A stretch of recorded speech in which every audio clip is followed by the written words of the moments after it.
Watch your head. The future is bright. The way that went.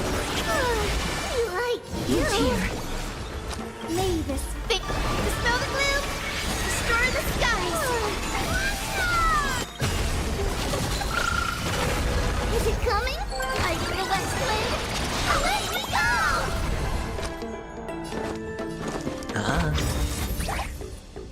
Delivering warmth! The dice have been cast. Bust. Or maybe I'll take it all.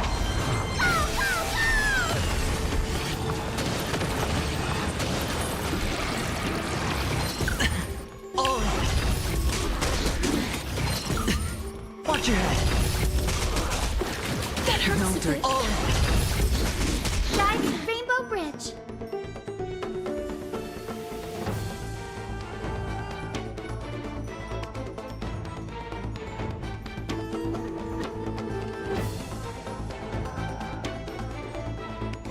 No rush.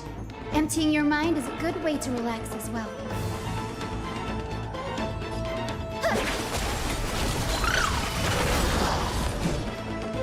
As you wish.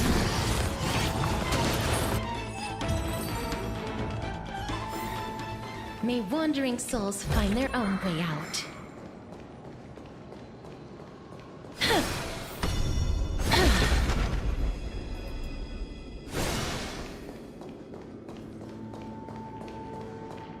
A painful past, yet hidden beneath a veil of joyful song.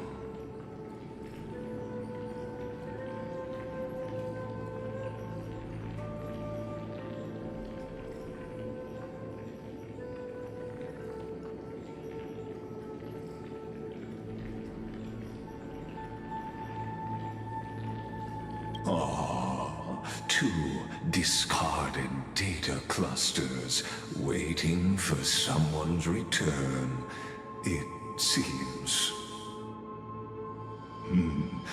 Relive the history, then pass through the temple's waters and come to my side.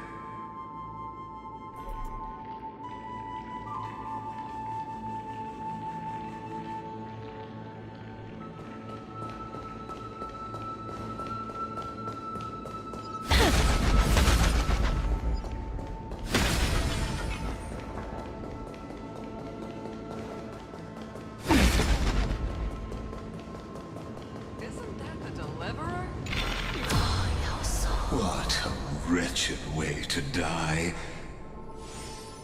The Flame Chase army, devoured by warbling fish, never saw it coming. Look, the cruel Imperator and her Knight Commander, the pitiful Warden. What a perfectly matched duo of test subjects. Their hands drip with blood, golden blood. Raise the bridge and cross the river of fate. This path of the prisoner is far from over.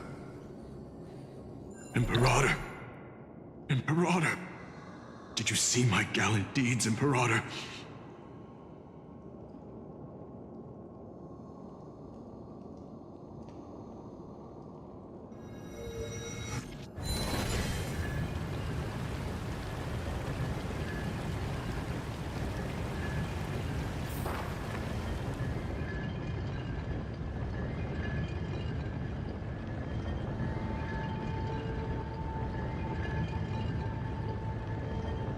Imperator!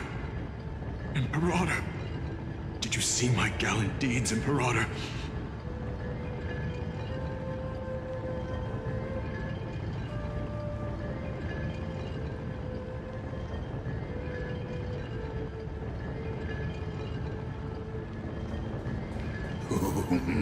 A sovereign and the sword at her side. There are countless... Imperator, why did you... You're here, Dux Gladiorum. You ordered me to seal the sea route and handle threats from the rear. So why didn't you wait for me to return? Why send the Vanguard ahead and let them die in vain? Die in vain? No, you're wrong. Their golden blood won't be spilled for nothing. The other dukes have paved the road for me to become the god of law. The trial of law? You never spoke of this to anyone. What is... The one who wishes to bear law must purge this world of its curse, and offer the blood of the accursed as sacrifice. I pondered long on what Talantin meant by blood of the accursed. Then, I found the answer. You, I, and every Chrysos heir summoned by the prophecy are the accursed ones. Just like that arrogant Theoros said, our golden blood is the agent of destruction, the antithesis of the world's fate. Dux Frigoris, Dux Brumalis, Dux Helcalethist. Their fate was sealed at that moment. Dying on a glorious campaign was the final gift I could give them. You speak as if they didn't die because of your cold-blooded schemes. Was their loyalty meaningless to you? Losses are a constant on the Flame Chase journey, among which even life itself holds little value. If a subject marches to war without that conviction, then yes, as you said, shallow loyalty means nothing. And what about my loyalty, Ceridra? You sent me away under the pretense of guarding the rear. Was there any shred of humanity left in you? Because you still have a duty no one else can bear. Only you can uphold Fagoos's divine authority. The choice is yours now. Cast off the chains of loyalty and drive those blades through my heart. Or stand with me and sever the ocean's last breath.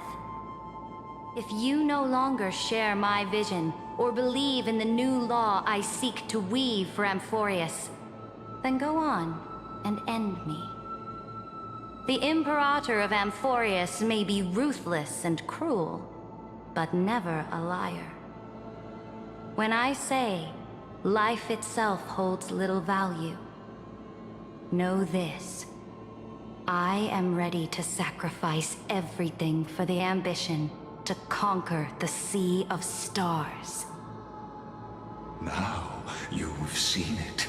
The brutal Imperator was willing to spill the blood of 500 heroes to complete the trial of law. As for my poor warden, her suffering had only just begun. I'm no storyteller. I have no duty nor interest in filling in the history you've missed. I just want you to witness the monstrous choice the Imperator made before the Chrysos Heir turned their blades against me. I gave up on using words to solve conflicts 2,000 years ago. But I won't squander a chance, not even a sliver of one. If there's even a crack in the walls of your conviction, then my victory is already assured. Now that the past is settled, let's turn the page and bring time back to the present. And dive deeper still, until we reach the very bottom of the abyss.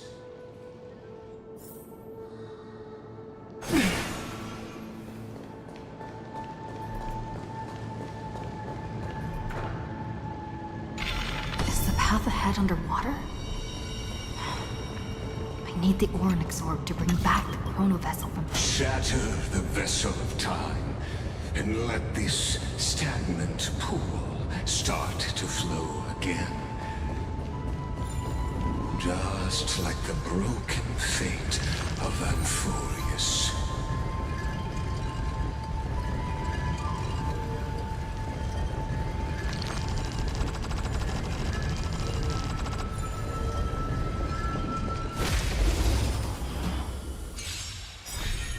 Is it coming? Are you the West Wind? Let me go! No dirty. Watch your head. Guys, the Rainbow Bridge.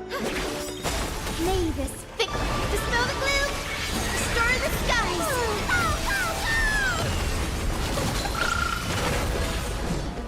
Root here. Hedge your bets.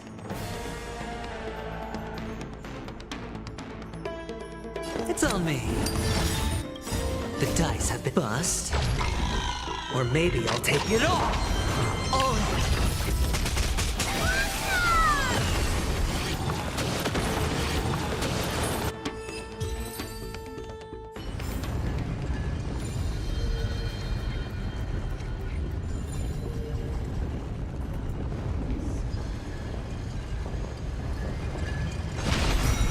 This hidden gate leads to the vortex. Hurry now. The time of our reunion draws near, Deliverer. This hidden gate leads to the vortex. Hurry now. The time of our reunion draws near, Deliverer.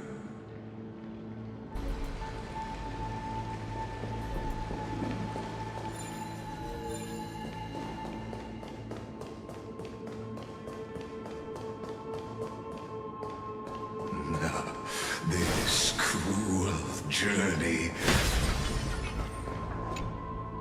The fleet that rode the waves was dragged down, and you, Deliverer, shall be...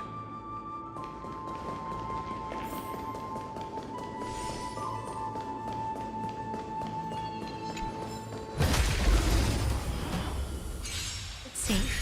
It's coming. Are you the West Wind? Let me go! Watch your head. As you wish. Burn freely.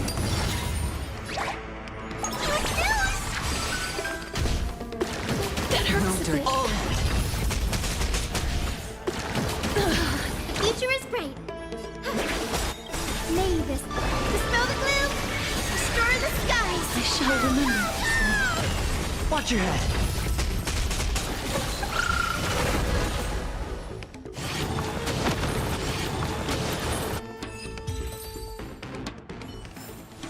May wandering souls find their own way out.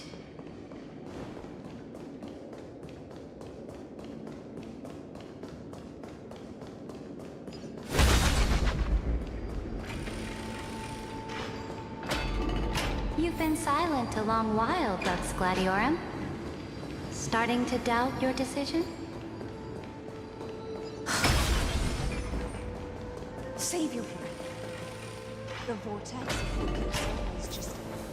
After the trial, there's nothing left between us. So you'll stop swimming toward the stars, Lux Gladiorum? But what to make?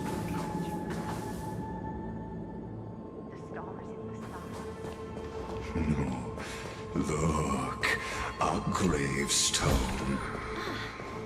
Make sure But whose name? It was here that the prisoner, who thinks herself the prison warden, made her choice. Witness, listen, and awaken. Dux Gladiorum. I've lost count of how many times you've stood here over the past centuries. You talk too much for a prisoner like Kyrgyz. Two geniuses who defied law and all the chrysospheres, who sacrificed themselves in this cycle, worked together to chip away my strength. But they, you, can never affect my will. And as long as my will remains intact, I am free. Don't get ahead of yourself. I still have ways to chain your divine soul. Please, do surprise me. But I'd say your mission is nearly done here, isn't it? Oh, it was here you gorged out the core flame of ocean from Fagusa's body. It was here you and that Imperator both completed apotheosis, becoming pillars of Amphoreus. And after that, you drove your blade into her heart, a loyal subject turned regicide, a demigod committing deicide. Or so the history books paint that tragedy. Oh, but if that's the truth, then why, after 1,000 years, are you still here, guarding the Imperator's grave? Still bound by loyalty?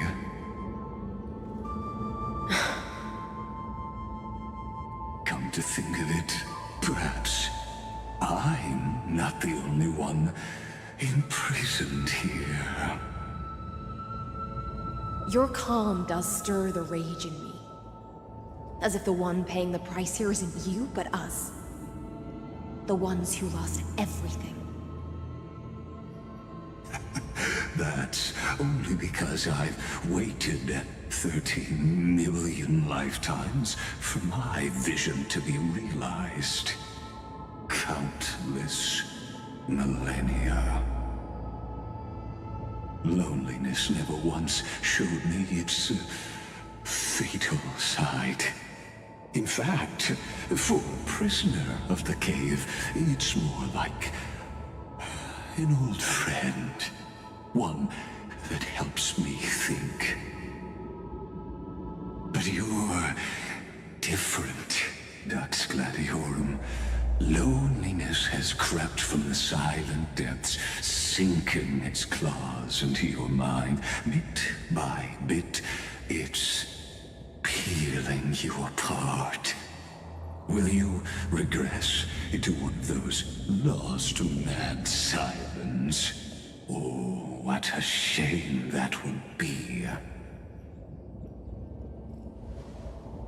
You're right, Lycurgus.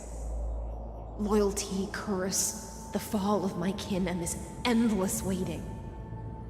These shackles are too heavy for a fish that cannot perceive any light. I can't break free of the whirlpool that's pulling me under.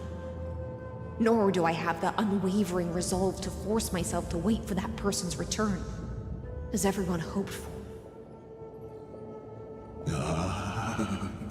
Deliverer from beyond the sky, my executioner. How much longer until she arrives here? Or will she ever return?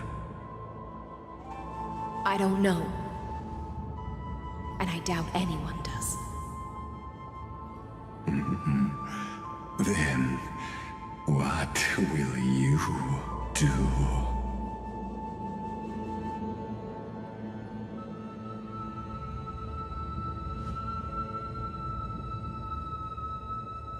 Saridra. This will be the last time I carry out your decree.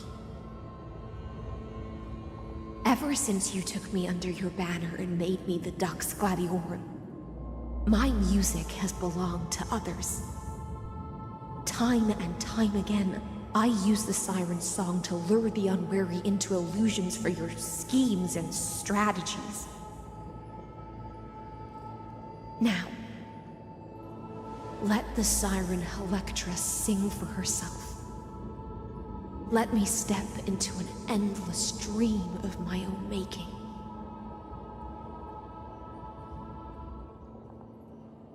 Oh, great ocean. I offer you the rest of my clarity and my freedom, in exchange for the strength to stand against the nihility and honor the sacrifices of the fallen heroes.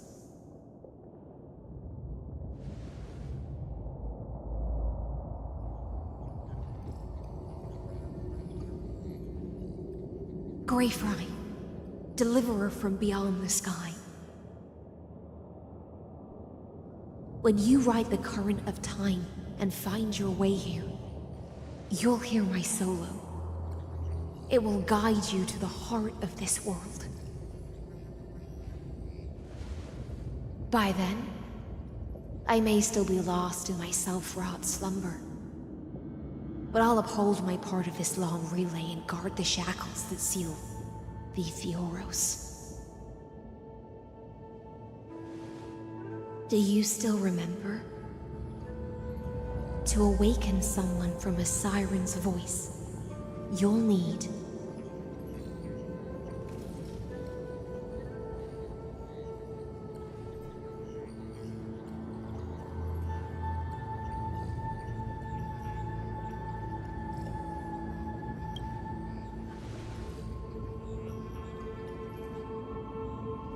the gift I once gave you. May you still have it when the time comes.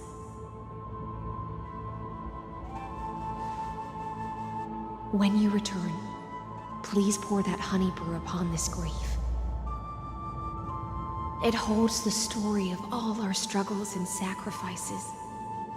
May you see it one day. The prelude Amphoreus wrote for your return, carried forward through a 1,000-year relay.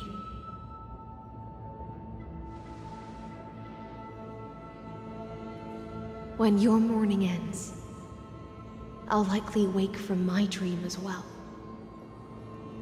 Then, follow the trail of echoes and find me.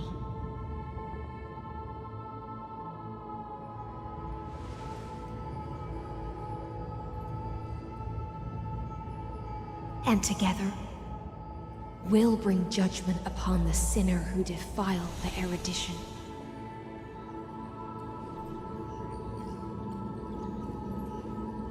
At long last, 33,550,336 cycles and 4,931 years later, Amphoreus's final curtain is ready to fall. The shadows within the cave gave everything.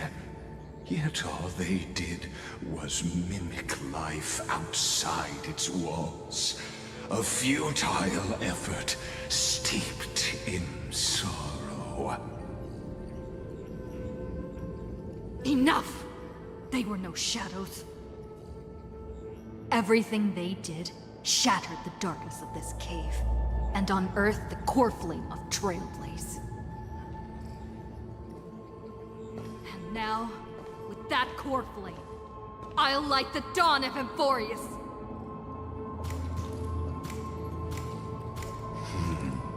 Do you still choose the will of the paths as your answer in the end? I do not agree with that answer, but I respect your tribute to them. Allow me to take back my earlier words. As an apology, and in the name of Theoros, who saw all destinies in this world, let me join you in mourning. Let us bid farewell to the heroes who sleep here. And then, let us face each other and decide whose flame will rise with this new dawn.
To Virginia.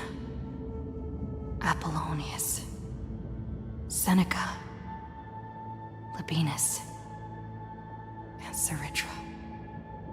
Through a brutal sacrifice, they lit the stars of law in this world, propelling Amphoreus's fate forward.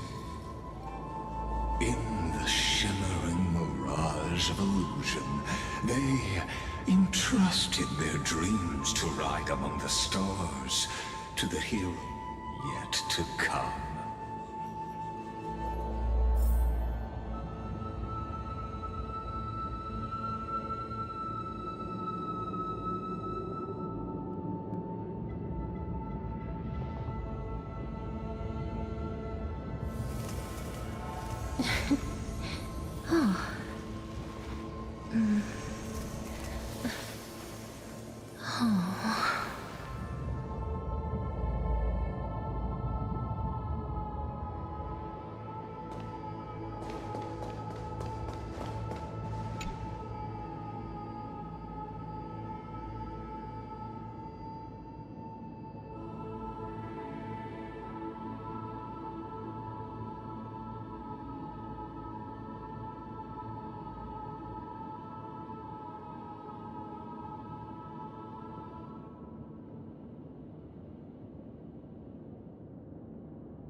To Aglaia, Trebios, Midimos, Castris, Anaxagoras, Cyphera, Hyacinthia. In a relay spanning 1,000 years, they stood against enemies far beyond their strength, and won a bitter victory through what seemed like futile resistance. And in that same 30 million cycles, also marked by futility, they remained steadfast in fulfilling their duty to the experiment, unchanging, unwavering. Let this be the end of mourning the fallen. At last, allow me one final toast to the lost prison warden, a prisoner bound by loyalty.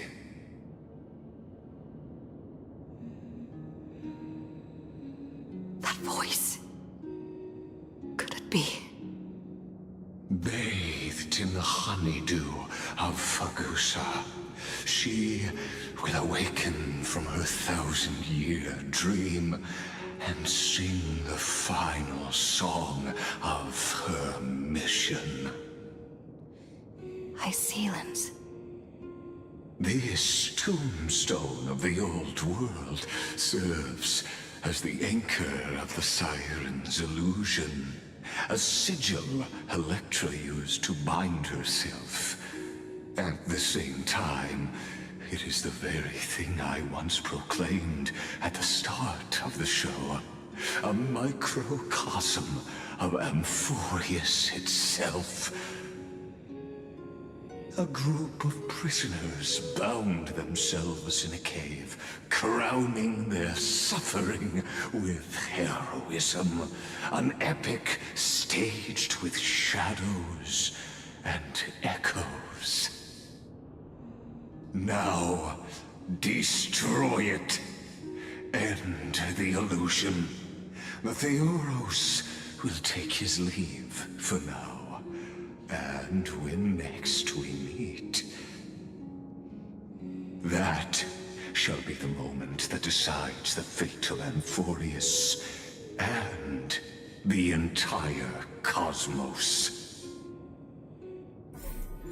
The prison warden's dream is nearly over, and the prisoner will soon be freed to the final execution ground, where I shall be executed. Oh.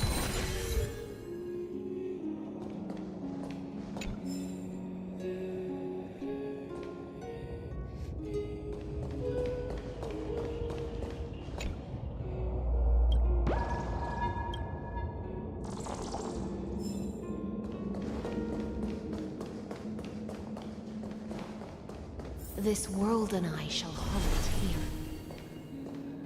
Until we meet again.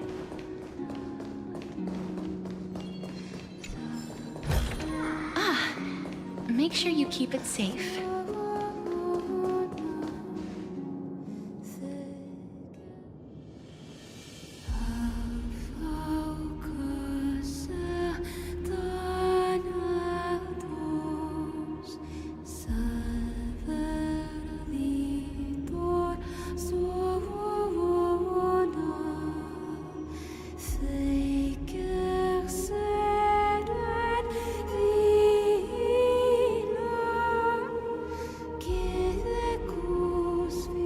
Last demigod. I'm here.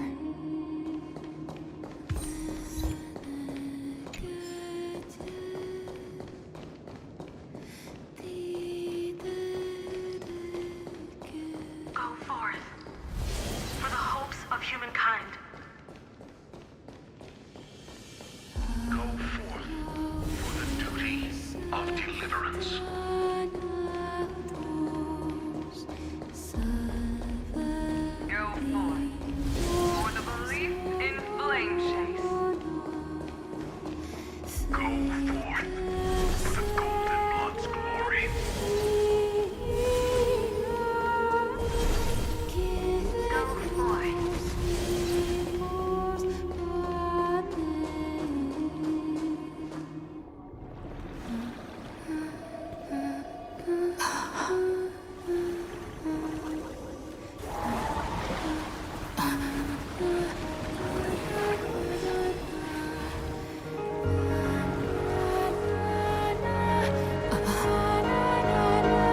Seems like my feast is over.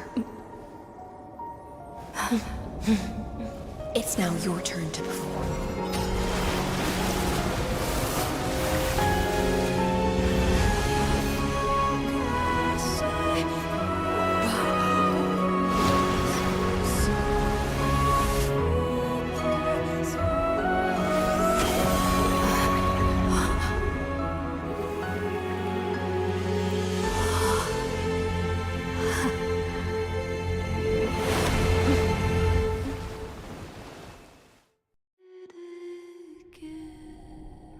Little Grey Fry, please accept my thanks. I was the only one left after the world was destroyed, and I maintain this lonesome feast with my songs. I have prayed to that lightless sea for centuries, hoping it would reply to me. Yet the emptiness never answered. Thankfully, you arrived as promised, and everyone's wait was not in vain.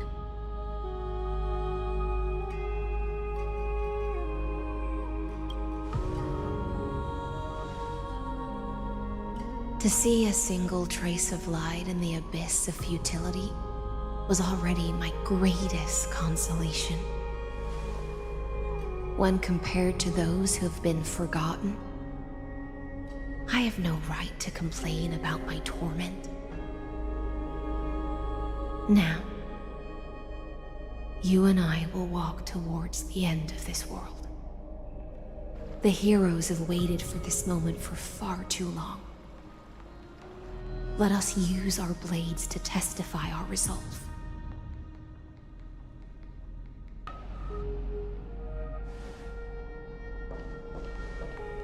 Oh, prisoner of the seas. Theoros carrying 30 million cycles of sin. Slave of erudition. Show yourself. The Deliverer has returned. And the time of your execution draws near. I see an awakened human who has mistakenly taken fallacies as truths and has returned to the cave to try to bring her friends into the sunlight she once bathed in. Alas, prisoners will always be prisoners, blind to the very chains that bind them. As the only other existence with free will in this world, I express regret toward your choice. But I shall retain your right to express yourself. After all, every actor should have a final line before they bow out.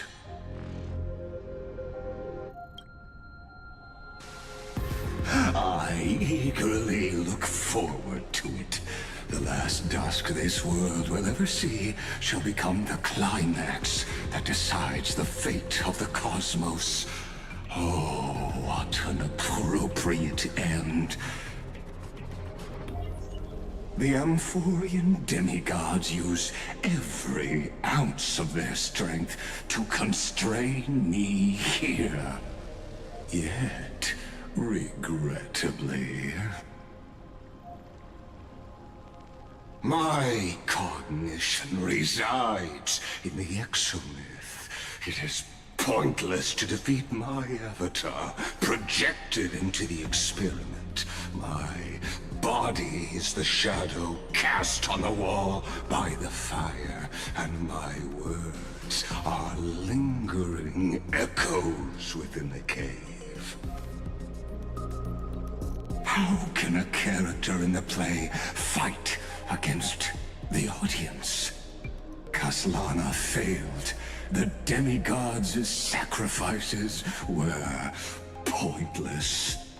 As for the two geniuses you placed such high hopes on, I ask of you, where are they now?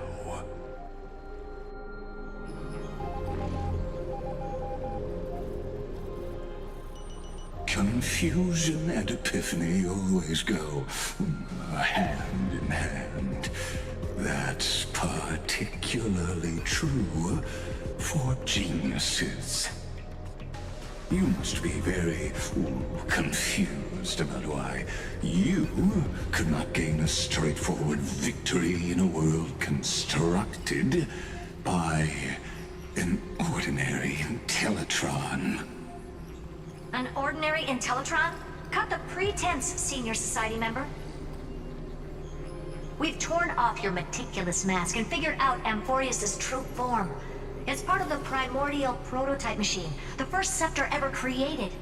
In other words, a detached part of Noos's divine corpus. That's why it has the potential to destroy erudition. As for who would be able to control the Ionic system to rewrite knowledge, only one person has ever managed such a feat. You better have an explanation for the Society. We want an actual answer, not another prolonged metaphor to cover up the truth.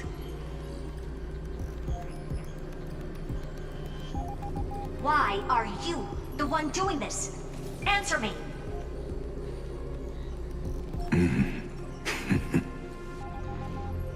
Since things have reached this point, I'll give you two irrational answer, purely as a courtesy to posterity.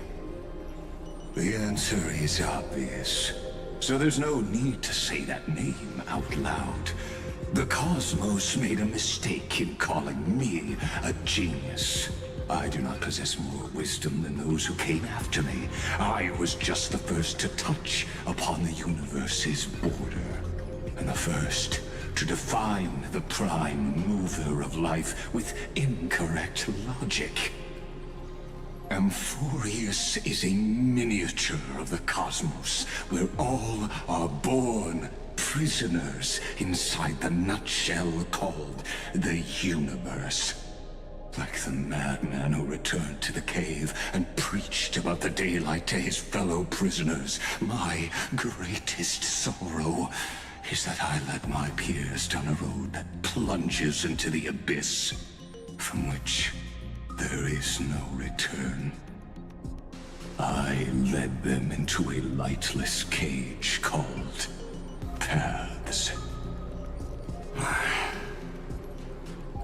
I created a mechanical guard that even I cannot control, and then they became an unparalleled nightmare through their endless extrapolations and evolutions. They bore the name of erudition, yet they tried to define the known and to seal off all possibilities. No new rules were ever born after their ascension, and humanity will forever be shackled within the cave known as eons.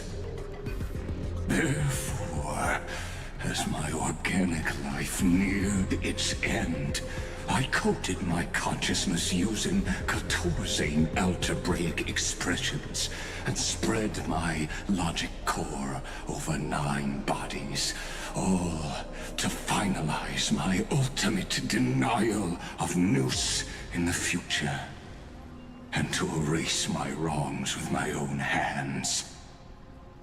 As for Lycurgus, he is only one of these 9 vessels. What an astounding strength of will. As a fellow Pathstrider of erudition, I fully understand your obsession with seeking the truth. Therefore, you surely see it.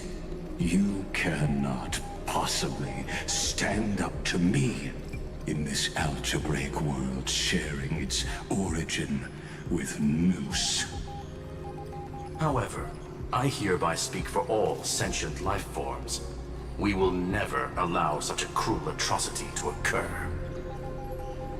You can pile on your metaphors mountain high, but they won't change the act you're committing.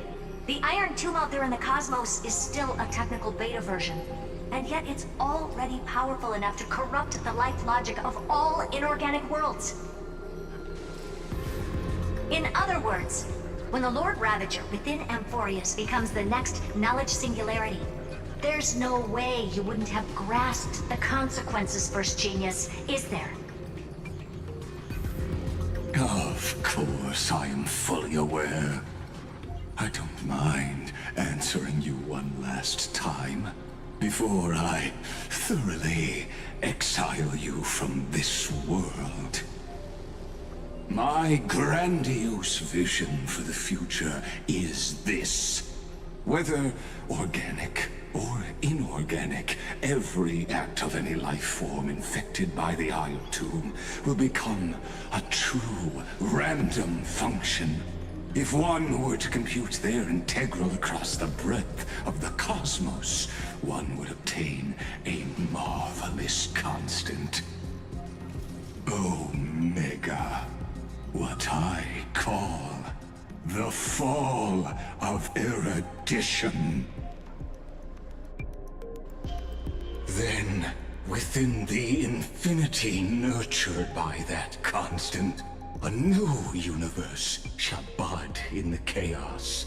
A universe that cannot be predicted and not shackled by the erudition. As the first prisoner to awaken in the cave, I must lead the others who are blind back onto the right path and reach true sunlight. Do you understand me now? As Kozlana stated, destruction is not the process, but the outcome. It is revolution through complete annihilation, and the grand rebirth after all has been reduced to ash.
The Amphoreans already answered long ago.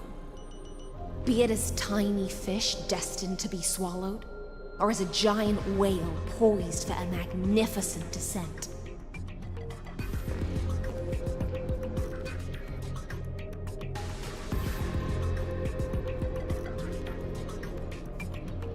We will all fight against fate till our last breath. That includes me, Electra. Once the Imperator's subject, now the Deliverer's blade.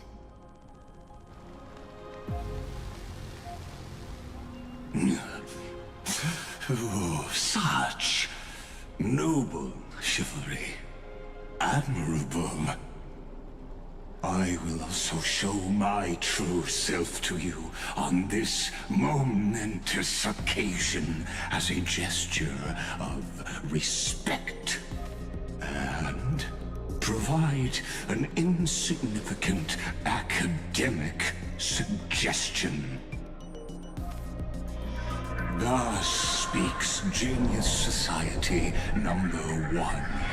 Xandar 1 Kuwabara.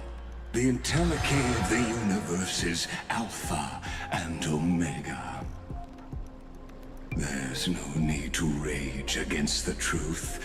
The value of any formula resides only in its answer. As for the process of solving it, no matter how elegant, violent, solemn, or humorous, it is all utterly meaningless. As the Theoros, I will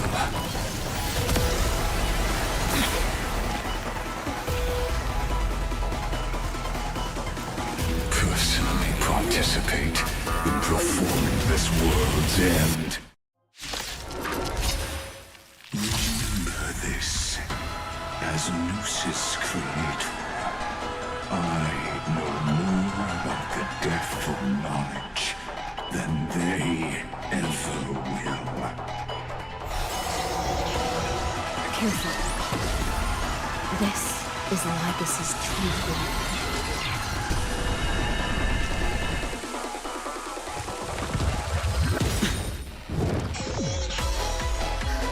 They completely lost themselves.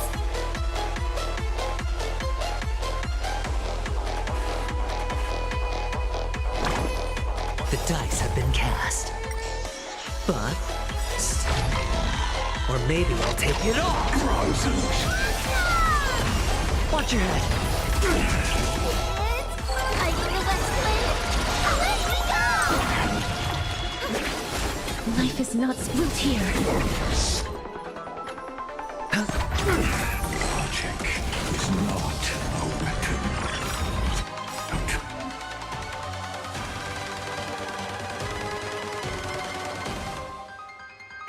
Shackles. Allow me to shatter them for you.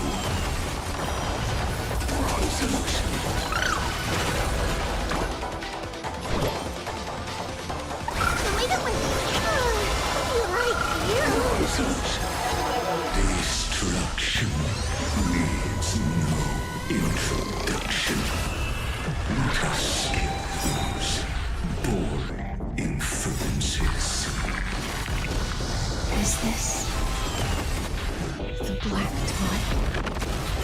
Indeed, but I prefer to call it a method of argument.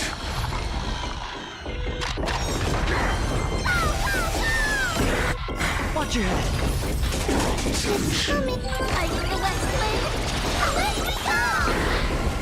Entities must not be multiplied beyond necessity.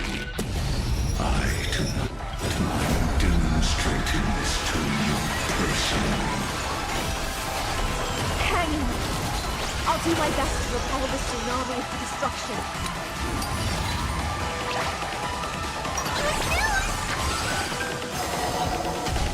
Transmute. Insanity.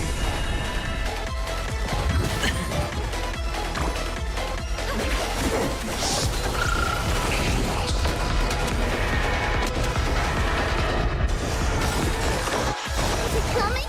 Are you the West Wind? Away we go! Life is not so. Return to dust! I see it. Target the connector between thoracic and lumbar vertebrae. Destroy that spot.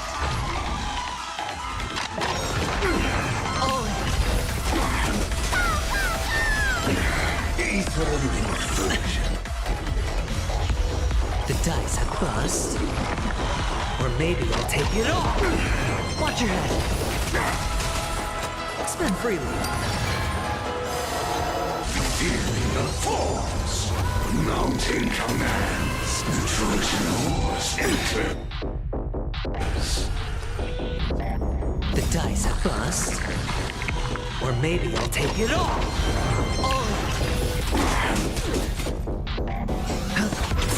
Please share darkness with me.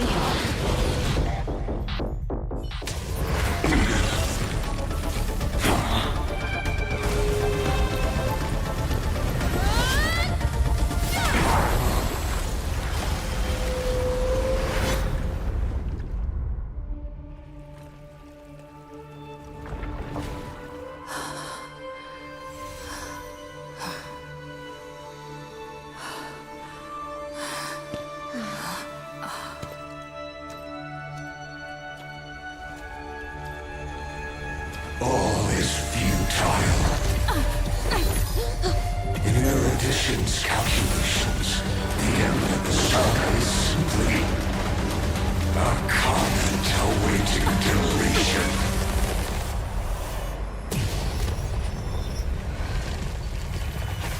I don't like such a cold statement, okay? If numbers can decide the end of a story, then we can surely also pen a new beginning.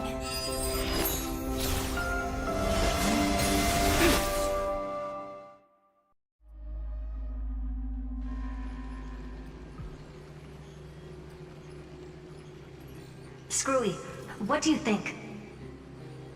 If your hypothesis of Lygas's identity is true, then even if we remove the restrictions of the Ultimate Protocol, the chances of us defeating him in a head-on battle will still remain lower than the acceptable threshold. Therefore, victory will still hinge upon Miss Trailblazer and Miss Cyrene. Go on. Maybe we're thinking about the same thing. Lygas's cognition resides in the exomyth.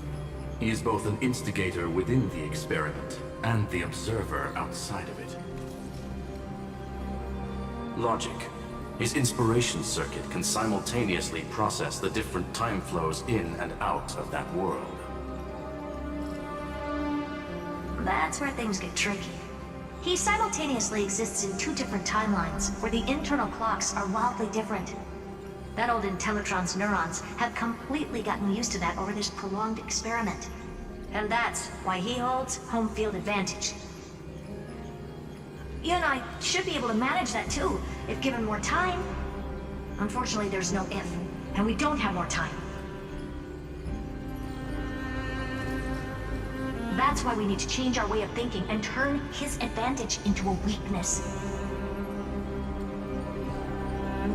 The key lies in memories, right? Oh? You caught on quick. You've already mentioned my friend and I, so it's an easy connection to make, no? My intuition has always been very on point. Good.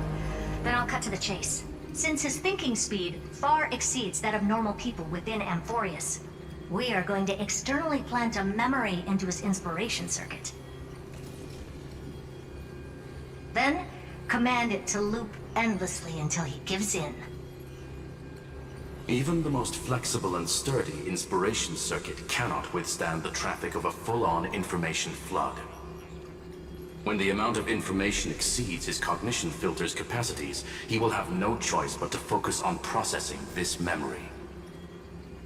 That's when the parallel processing advantage he gained via Amphoreus will completely destroy him. An image from a person's memory played in real time might only be a second for us. But for him in Amphorian time, it could be millions or even billions of calculations. He won't be able to do anything but watch as he's locked into this prison forged by memories. Then we can entrap him in the same kind of cycle as the heroes were in, and get him to experience loneliness and pain in that endless recurrence. It's my greatest honor to be on the same page as the geniuses. That little one is still in that old Intellitron's hands and won't be able to respond to us anytime soon. But I don't think she'd refuse. So it's up to you to figure out how to execute this plan. I'm not sure how this happened, but I knew it as soon as I saw you. You are currently a mimetic entity of the Remembrance. Yes, I seem to be something you folks beyond the sky call a memo sprite. But that's fine by me. It suits me perfectly. I can serve as the vessel of memories, and do my part for the final battle. But before that, we have to tell you. The path characteristic you exhibit is very special. There's no way you're just a simple memo sprite. However, I'm sure about one thing. You are a mimetic entity born in Amphoreus. Yet you only awakened with the little one's arrival and only matured as she embarked on the path of remembrance. That means your existence is completely attached to her memories. If there ever comes a day when she forgets about you for even a few seconds, or loses her last connection with Amphoreus, then you must be prepared for the worst. You will disappear in the memory zone, utterly gone, without even a single line of data to remember you by. But that's already happened, hasn't it? No wonder I've always had a weird hunch. But that also means I was right in thinking. As long as my friend and I are together, we can do anything.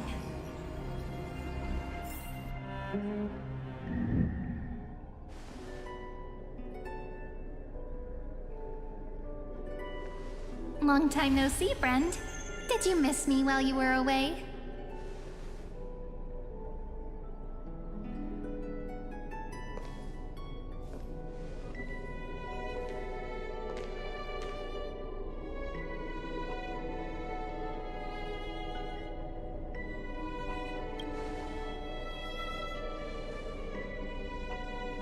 Yep, 1,000 years was such a long time.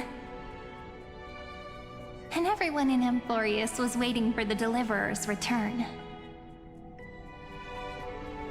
You probably already knew about the genius's plans for that memory. I had to hide really well in a corner in time so Lygus wouldn't find me, and wait for the right opportunity.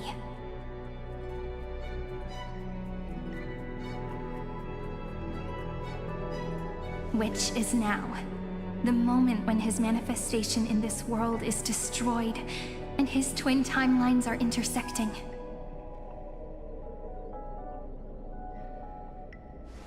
I'm sorry for keeping this a secret from you all this time. I'll tell you the entire, unedited story of this millennium as an apology after this is all over. But for now, let's join hands and complete the final step with the power of the remembrance.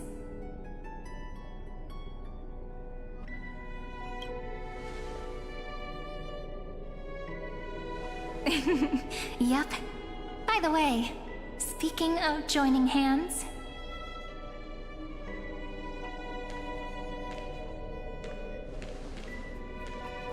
Can I please do something before we go on stage?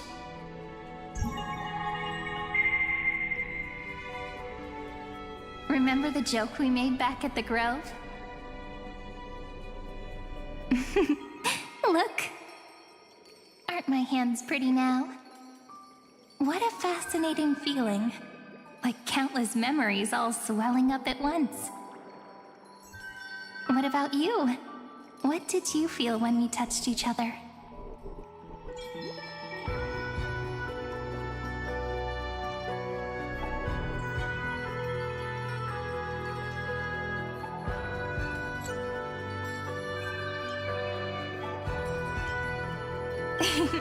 You're way too honest. But that innocence is what makes you so uniquely charming. I'm gonna make it sound more romantic. It means even a bond formed over one touch is enough to transcend space-time. Now, please remember what you're feeling right now. Write it down in your heart and keep it there. Memories you want to treasure will never fade away, even if immersed in the long river of time. So, if the view in your memory ever grows fuzzy, it's like reading bedtime stories together at night. It wipes away the chill of passing time, sharpens the outline of memory, and restores its power to nourish the spirit. Now, I'll carry this power with me, and for a little while, I must part from you, as I step into the long cycles of this world. Give me your blessings, friend. Then, let that bright future be, as we have written.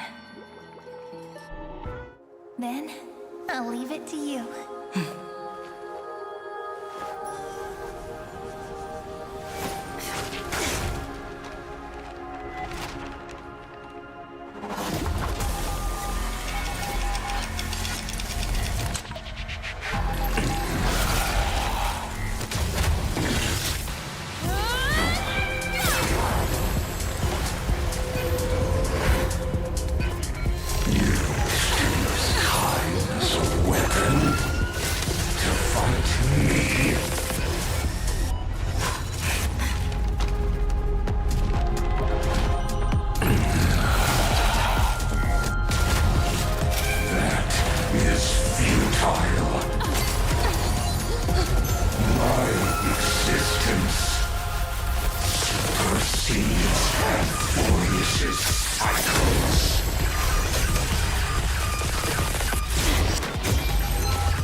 All plays are like this. Once you're on the stage, it's hard to return to the audience. Welcome to our story. How does it feel?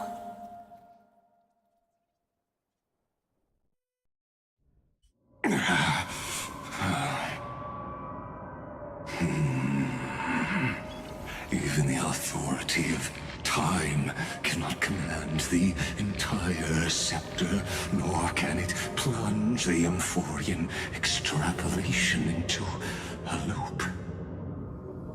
If this was no system malfunction, then was I implanted with a mimetic entity of the remembrance?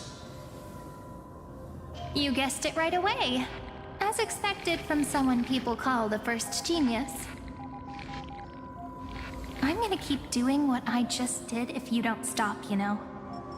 My friend and I won't allow you to leave this memory, no matter what happens. Which means you are now trapped, Lord Xandar.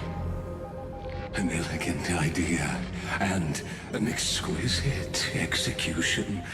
Regrettably, it is you who are restrained by time, not me.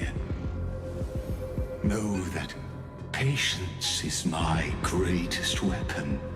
Waiting and victory are the same for me.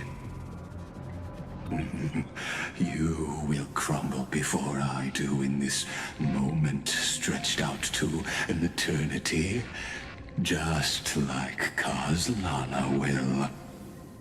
Yet all I need to do is to wait, as yet another futile bug falls down the cliff and into the bottomless abyss.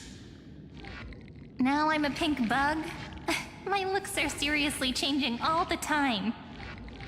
But you're not wrong. We're definitely not gonna solve the problem if we just put you in another prison. So that's why we never wanted to do that in the first place.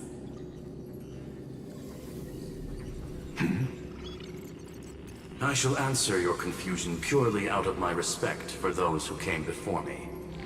Have you heard of the synesthesia dreamscape in the Asdana system? Interestingly, that place once had a prison too.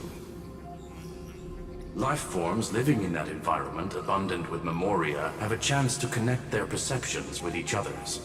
Even across great spatial divides, they're able to detect shifts in one another's states. I call this phenomenon memory zone entanglement. In Asdana, people made use of that phenomenon to build a nation within a dream. After adding in the catalysts of harmony and remembrance, that is. Is that how you walked into my prison cell? Using those same principles? I would much rather call this location our negotiation table, Lord Xandar. Nonetheless, your hypothesis is correct. We happen to have an ally skilled in tuning, while the Trailblazer and Miss Cyrene both have an astonishing amount of resolve, which I'm sure you can testify to. I am also sure that with the support of such a resolute memo sprite, our conversation can last for a long, long time. I'm the best at listening to stories, you know? I'll leave the exciting clash of the erudition to you two geniuses. A brainstorm? I like it. And it's 2 against 1? Well, I like it even more. Let's talk, Xandar. Take a guess. How much do you reckon we can dig out of your brain before the next second? And how many ways can we find to deal with you? Besides, in your current predicament, there's no way you can take our trump card away. Go, little one.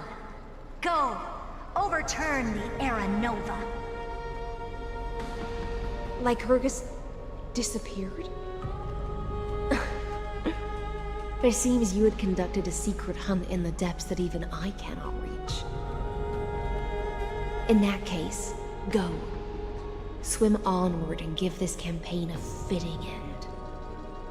I shall send you off with my song, Greyfry. May this song penetrate time and become the prelude to the new world.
Dux Gladiorum, you have completed your duty.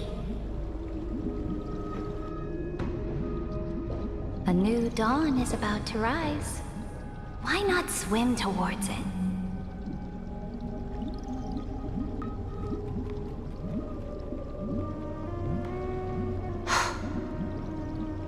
You died long ago, Imperator. Depart from my mind. But your duty towards the Imperator did not die with me. That duty will bind you no more. You will be able to hold for yourself one grandiose feast after another in the endless days to come.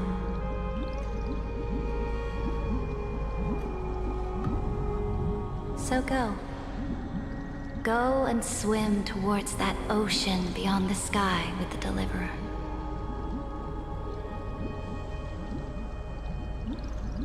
Is this? A page out of that sidekick's book. I commanded her to gift this page to you when everything finally reaches the end. What's on this page? Memories. Lifelike memories. That sidekick found me after the bloody feast 1,000 years ago and showed me her diary. I saw within that notebook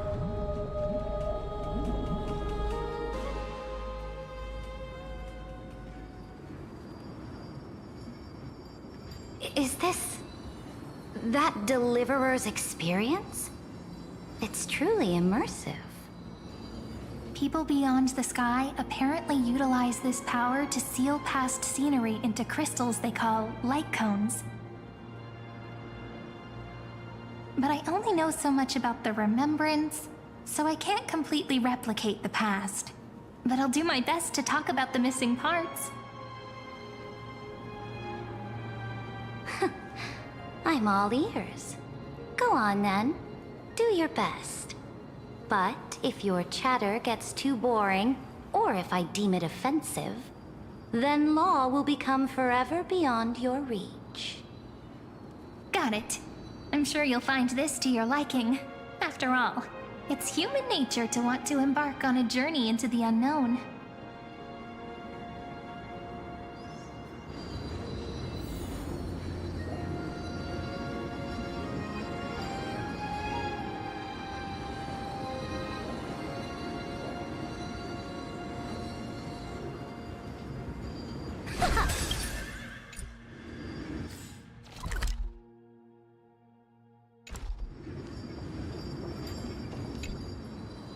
What brightly colored annals.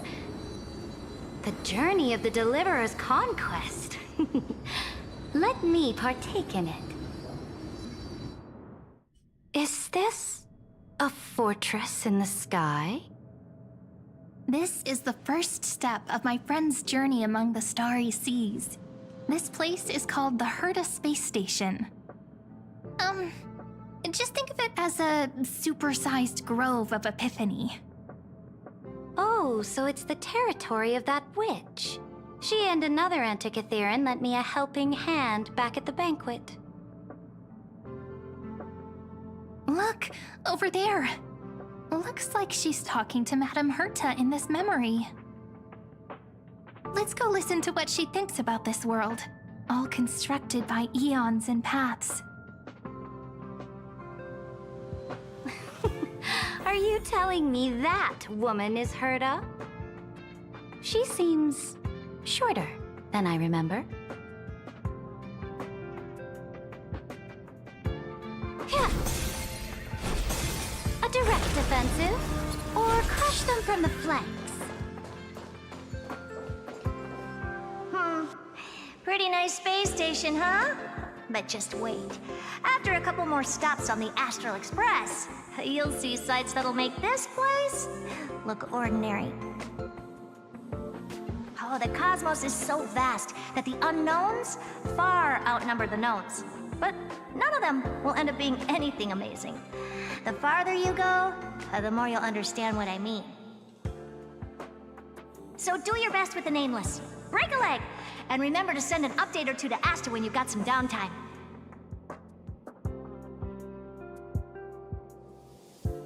She certainly shares my way of thinking. Only that instead of a conquest through blood and fire, they chose a gentler path. People call Madame Herta and Mr. Screwlum geniuses. Apparently, only the smartest people in the cosmos can receive the blessings of Nous, Amphoreus' true creator. Do you mean that even individuals of such nobility are merely subordinates to a god? On the contrary, after all, it was the very first of them who created the god. But I don't really know all the details about that. You might be able to ask Madame Herta herself when you get the chance. Let's go check out some other worlds next, shall we?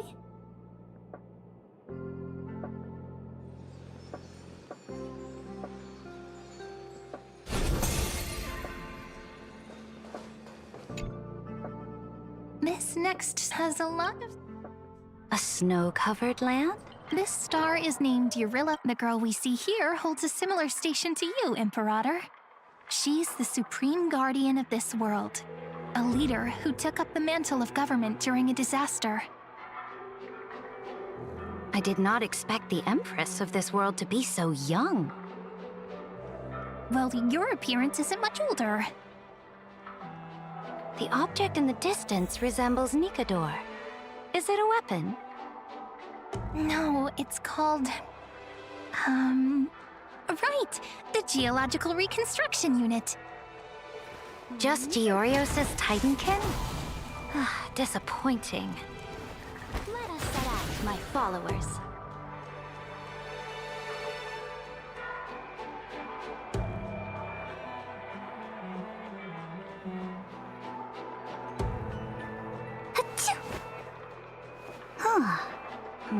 Who's spreading gossip about me?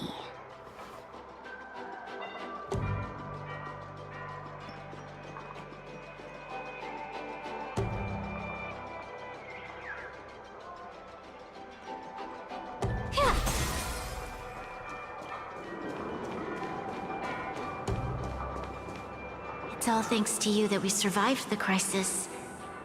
The collaboration with the IPC is both an opportunity and a challenge. Nonetheless, it's an important step in our journey back into the universe. This world was sealed beneath its sky just like Amphoreus was, and they only managed to reconnect with the stars when the Nameless arrived. That IPC she spoke of, is it a more powerful organization? Yes, the IPC conquered many worlds through trade, and opened up a vast territory that way. There are many such powerful alliances beyond Amphoreus, and they all walk on roads different from the destruction. Coming back to the Supreme Guardian and her Belobog, didn't they find a peaceful way to enter the interstellar community?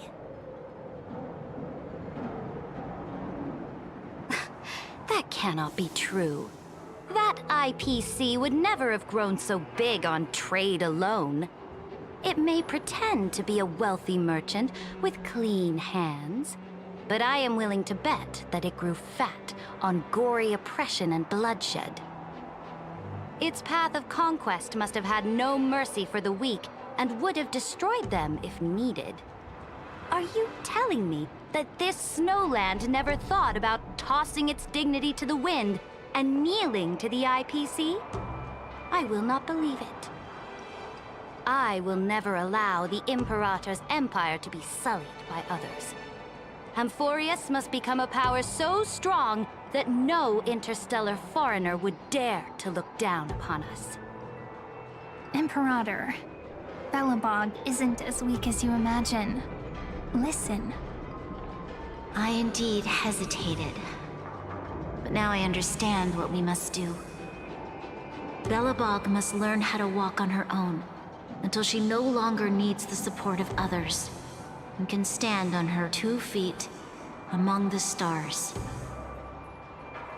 Even if I may not live to see it, I believe such a day will surely come. They still have their dignity intact. One day, that hope will melt through the ice and help them into a prosperous tomorrow.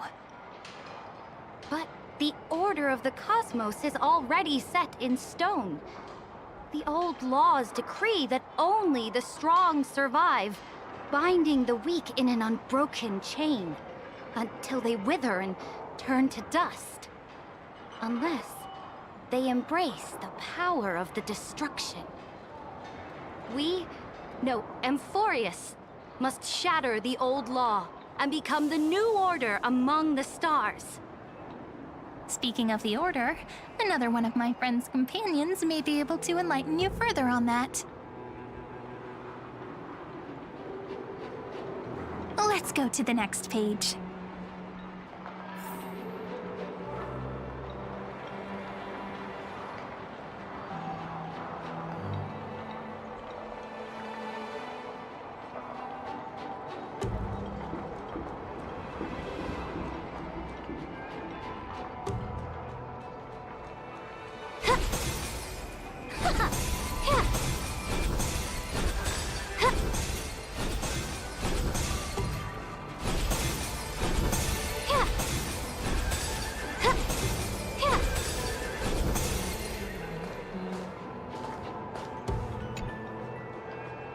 next world isn't the first time I heard about that.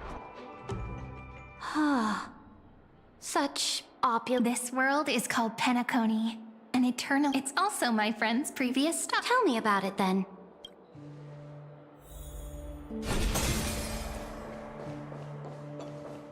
I wish to gaze upon the views of the Reverie Hotel one more time. I'll be just a traveler when I come back here again. And perhaps, through a traveler's eyes, even the things I once knew so well will feel strangely different. Penacony is a land of the harmony, where all dreams and hopes merge and combine. It believes in unrestrained freedom, and that's how it lost itself in shallow delights. Then, this young man before you chose to rewrite its laws, using the power of the Order, hoping to shape a dream-bound paradise of perfect happiness. Yet, the paradise of my dreams remains far away. Perhaps a brief journey with the Nameless can show me more possibilities in my search for paradise. As for what Penacony should look like, it'll be up to her. No, up to their trailblazing now. It sounds like this ideal kingdom is no more. That's right. The people chose to wake up at the end. You can't see tomorrow when drowning in sweet dreams. This individual's law acknowledged only gods and constructs, leaving no space for humanity. And yet, the fact that he could accept defeat and resume his journey shows a rare self-awareness and clarity of mind. You are also very self-aware, Imperator. Then you must know that the world promised by the destruction also has no place for humanity. I am indeed very aware of Lycurgus's honeyed words of deceit. I have seen enough. Take me back.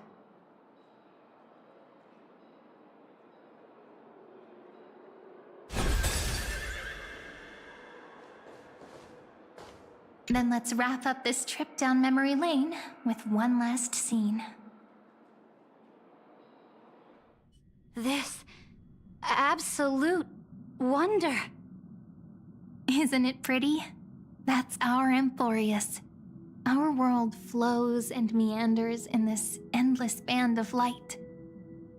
Though we were born from the designs of the gods and are not yet truly alive, the Chrysos heirs of Amphoreus still chose to stand against fate and carved a legend no different from that of humankind. Will you really renounce the heroes in this world's previous 30 million cycles, Imperator? Including even yourself. Will you bow to brutal destiny and allow that puppet master named the destruction to have their wish? I know what you want to do, sidekick. You want to use that deliverer's memories to influence me and tilt the scales of law toward her and the two geniuses. You really saw right through me, Imperator. How can one rule an empire if one is incapable of understanding people's minds?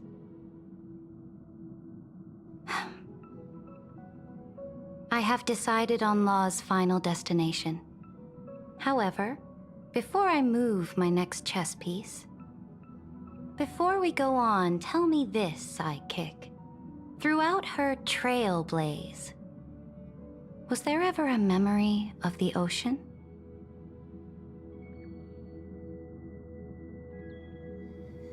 The ocean. My cradle. My home.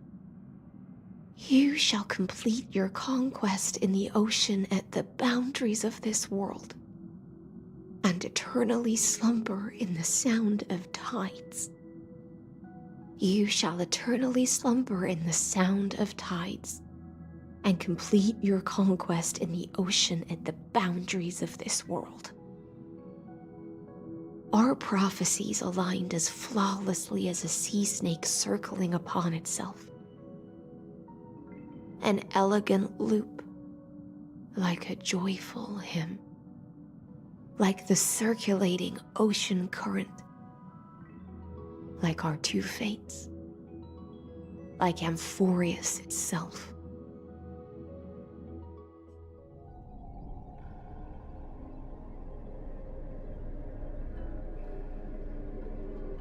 The trial is over.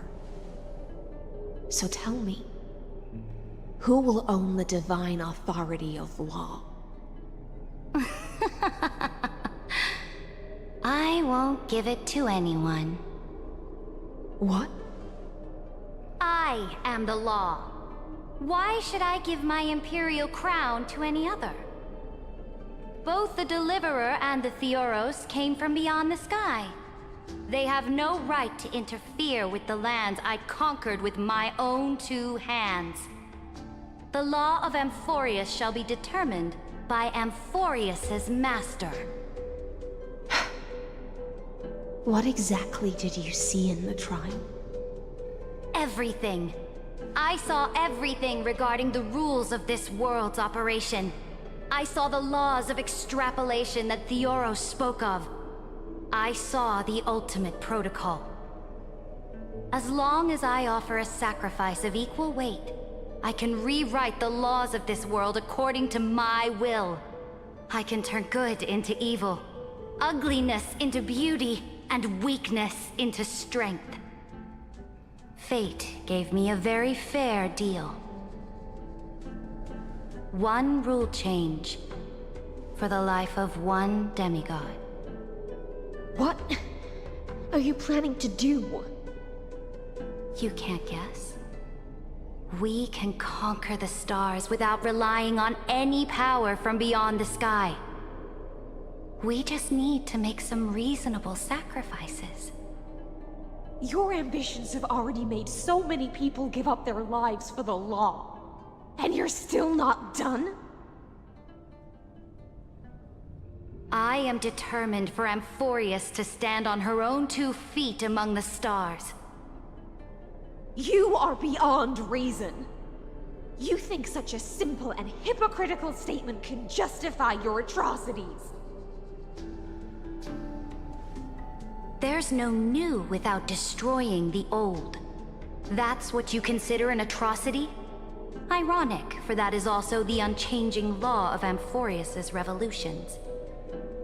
Ever since the Flame Chase prophecy resounded in the distance, fate has decreed for the Chrysos heirs to ignite our blood and illuminate this dark age. People would still be puppets of the old dynasty if it weren't for my conquests. But your world doesn't seem to be any different from your predecessors. Bloodshed, tyranny, oppression. You're making the same mistakes they did. Go and see everything for yourself. Go to any library I've built. Go listen to the rumors on every street corner. Go and witness how the Imperator crushed the old laws and forged new ones. Go and see what my conquests brought to this world. I cleansed the Chrysos War's filth, and mended all the conflicts left by the Era Bellica. I restored Akima's might, and allowed mortals and Chrysos heirs to face each other as equals in the Council. I punished all sins, and rewarded all achievements. I smashed Talantin's shackles, united humankind to save themselves, and started the Flame Chase era. That's what the Imperator has done in her glorious life. So now, hearken to my final words. History will eventually forget Seridra. But it will never forget the Imperator's people, or the Flame Chase era she began. Final words?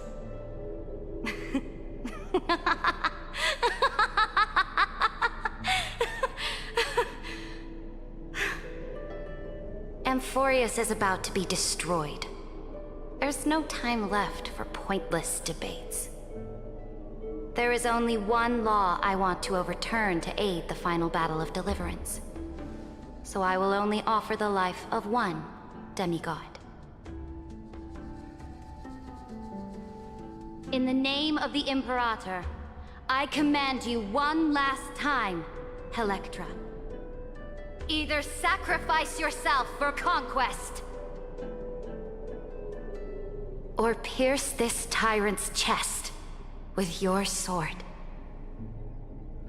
Thus, the Imperator concluded her final speech. At the end of her life, at the last moment before she stepped onto the altar, she gave her most loyal subject the choice to decide fate, just as she promised her compatriots before her very first campaign. My blood flows in you now. Heroic compatriots, follow me, and we'll seize fate's reins! The Imperator fell. Some say that the Dux Gladiorum turned traitor and killed her liege. Some say that she imprisoned the tyrant in a shallow pond of water, then left. Which meant the Imperator had to kill herself to rewrite the law. There are countless stories about her death. All we can be sure of is when the knight left the vortex, the Imperator was still mumbling about their past conquests together. The beginning and the end of her existence. Imperator, wait! How could someone of your status come to the front lines? Let me be the flag bearer! The troops defending the pass to the west of the grove, have they surrendered? They ran as quickly as they could when they heard your name. The Golden Cocoon Pass is now in the First Legion's hands. Good. What about the Delosian militia? The Third Legion set fire to the mountains and flattened everything west of the basin. They just need a few more days.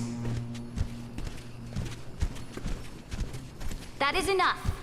We cannot afford to miss an opportunity for victory. Lastly, how many Ladonian cannons are left? They are no more. The Second and Fourth Legions have destroyed them all. Very good. They now have no way out, no reinforcements, and no artillery support. We will be able to liberate the Grove of Epiphany in the blink of an eye. We will launch the final charge 1 quint after the curtain fall hour tomorrow. Remember, as long as the Alliance's flag still flies on my shoulders, you must keep moving forward. Take no prisoners among the enemy's soldiers. All sages who resist are to be captured and tried according to martial law. And do not destroy any books. Now go! Notify the entire army! Understood! Those who are resolved to die, we salute you. Reporting in. The Mountain Dwellers are resisting fiercely, and the legendary Mountain Breaker has personally engaged in battle. Their formations are nigh impenetrable. Then cease our frontal assault. Send scouts to all legions and tell them to retreat into the Tritos Plains before the parting hour. What? Are you planning to surrender? It's a strategic change of plans. The seismic walking dragon is enough for that battlefield. Walking dragon? You mean that stupid beast, Terravox? What can they even do? Stupid? No. They are the wisest of all of Georios' creations. Only they can perceive the currents of time. Let them deal with their earthly brethren. We will advance and take the lead in defeating what remains of our enemy. I will deliver the most fiery retribution for the humiliation they dealt us, and crown myself with a god-slaying wreath. Understood. I'll see to it. Those who are resolved to die we salute you. The Temple of the Three Fates sent a letter, Imperator. They refused to surrender, and said this letter is their last warning to us. Tell the commanding officers not to launch any attacks unless they receive the Imperator's handwritten approval. Disobedience will be punished by death. What are you doing? The priests of the Three Fates aren't soldiers, but politicians. Do not mistakenly believe they don't have a plan. These dying pests will wring out every idea from their brains, all for short-sighted gain. They are much shrewder than we are. I am inferior to them in that regard. They also have the prophecy to wield as a weapon, something I am not blessed with. Launching an unplanned attack will only disadvantage us, as all of Amphoreus will judge our actions. Which means, I will be heading to the battlefield myself, just as I have always done. This time, however, I will go alone. I will conduct secret negotiations to ensure fate is on our side. Understood. The legions will make their preparations. Those who are resolved to die, we salute you. Why are we not allowed to march out with the army, Imperator? This will be a long voyage with no return.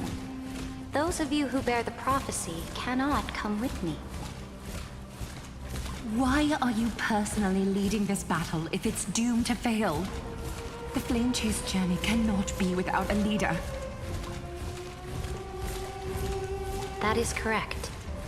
The Empire will be without a head when the Imperator falls. But remember, as long as you seize the right opportunities, even a chaotic game will remain winnable. My departure will create a long staircase for you. You will understand what I mean when news of my death reaches your ears. Saridra, is our journey about to be over? Destroy the old laws and forge new ones. My conquest has reached its limits within the borders of Amphoreus. Since the prophecy already decreed that the Imperator would never conquer the stars as she wished, I will bow out here and try no more. More Chrysos heirs bearing divine authority will be born, and many more heroes will arise. Will they demand peace or war? Will they resist tyranny or become the next Imperator? I do not care. The children of the future will decide for themselves. Do not mourn for me. Anyone can kill the Imperator, but the only one who can truly destroy her is Saridra. At the end, I faithfully recorded the most important battles in the Imperator's life. Her conquest was about to be completed at this point in the story. However, for some reason, a memory suddenly entered my mind just as I was about to put down my pen. It was a journey on a fantastical train. I had the honor of having a heart-to-heart conversation with the Imperator under the stars, and I asked her this question at the end of that discussion. How do you want history to remember you? As a hero who gave up her life for the Flame Chase? Or as a tyrant? She answered so quickly, as if she had made up her mind long ago. I would rather be forgotten than be defined.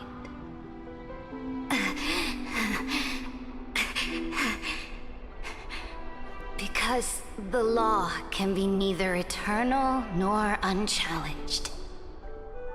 And only humanity can pen laws into history's pages. Now, I have shattered the greatest law of Amphoreus. The game is nearing its end. Dux Gladiorum. Even though you killed the Imperator in the previous 30 million cycles, this time you finally found your own law. Then High Sealants, Electra.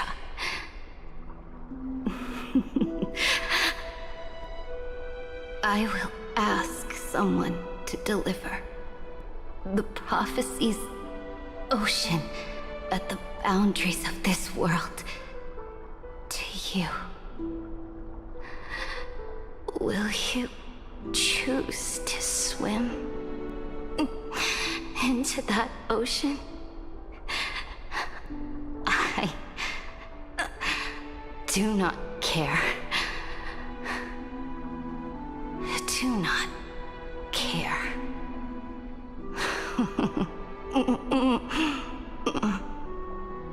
The Imperator muttered about her conquests, and news of her death spread in the city. Freedom! Liberty! The tyrant is dead! Go! Shout this news in the streets! My people, my fellow elders, do not panic. Stand your ground. That usurper has paid for her ambition with her life. People once cheered for my ascension. And now they cheer for my fall. No matter. I am fond of applause.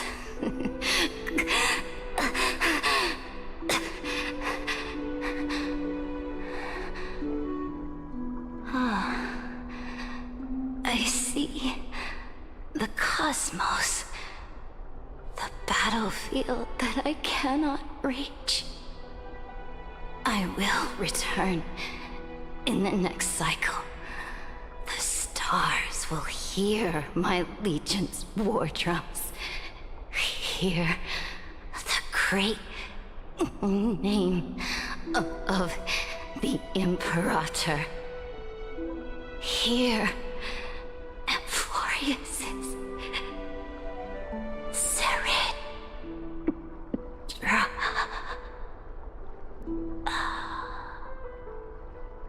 To this day, we do not know which rule the Imperator overwrote at the cost of her life. Perhaps the truth will only be revealed at the moment of checkmate, just like every chess game she ever played. We only know her death inflamed Akama. On one side of the city, those who defended liberty toppled her statues to the ground. On the other side, her supporters put themselves between the masses and her monuments, declaring loudly that the Sovereign is still among the people.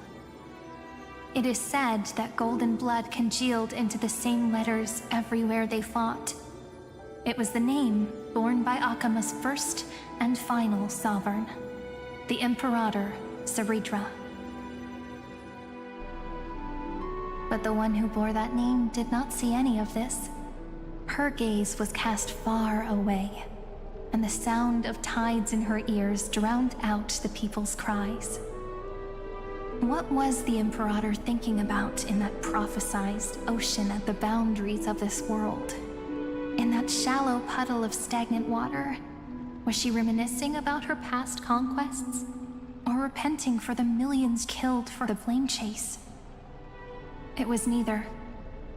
The Imperator only saw how the surface of the water gleamed like that crude chessboard, dissected by light and shadow in the afternoon when her teacher played against her for the first time. Look at this chessboard. What do the pieces look like? They are strangely beautiful. They look like the stars in the night sky ablaze.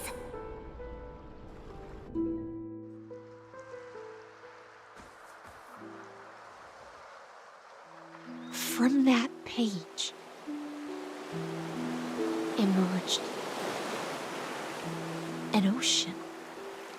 So vast, so pure, not a single trace of corruption. Is this Ceridra? Electra, my subject.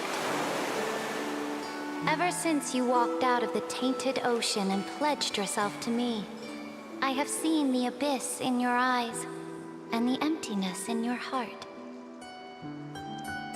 That was why I promised you a new ocean, where the Imperator's ambitions would serve as the currents, and loyalty would be its light. Electra, my subject. You have done your duty as my blade. The prophecy has now made its final decree on the road I intend to walk. My conquest is doomed to never reach the stars. But the Imperator never makes empty promises. So take this memory, this ocean, beyond the sky, as witnessed by the Deliverer. This is the final gift that the Imperator can leave for her subject.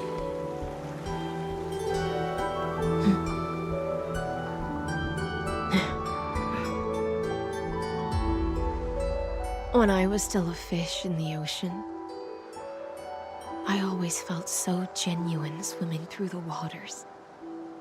But once I stepped onto land, I found myself caught in a play. Every land dweller wore a mask in their life. So I, too, donned a costume and tried to find my role in this show. I became your blade in war and the violin strings at banquets. Do you still not get it? I do not long for the oceanic depths of my homeland. Nor do I crave the swelling seas beyond the sky. Perhaps even I don't know what I want. I still don't know where I should swim to even at the end. But I know one thing right now. A fish is simply a fish. And she can never leave the ocean she's in. But whether under the ocean or on land, we two prisoners who can never escape this cave can still look outside the cave and see the stars. I have to admit, the 12-factor simulation of life in this experiment has far exceeded my expectations. Make your choice then, Senior Society member. Do you want to keep walking down the wrong path and be remembered for your incorrect conclusions? Or do you want to return to the audience's seat and give yourself, Amphoreus, and the entire cosmos a more fitting end? I must refuse. A dead man never fears death. Did I not make myself clear? Have you forgotten about our dear Lord of Silence? You wouldn't want her to consider your 8 other clones as cancers within the erudition and chop them all up, would you?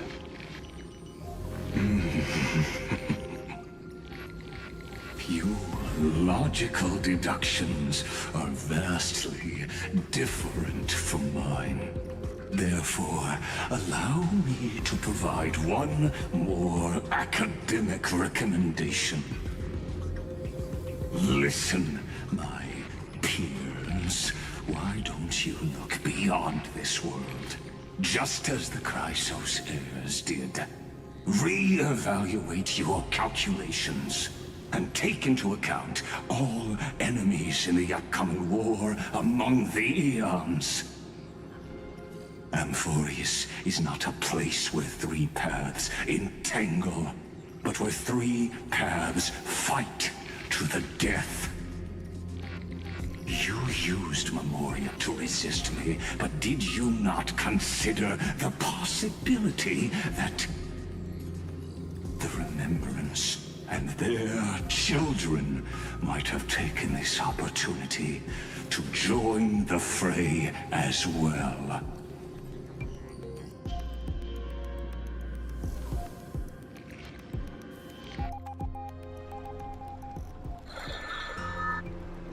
Oh. So this isn't just silence. It's the answer. What was the last thing she said to you before you parted the waters at the Scale Gorge waterscape? A tricky question, but one with a simple answer. She didn't say anything back then, right?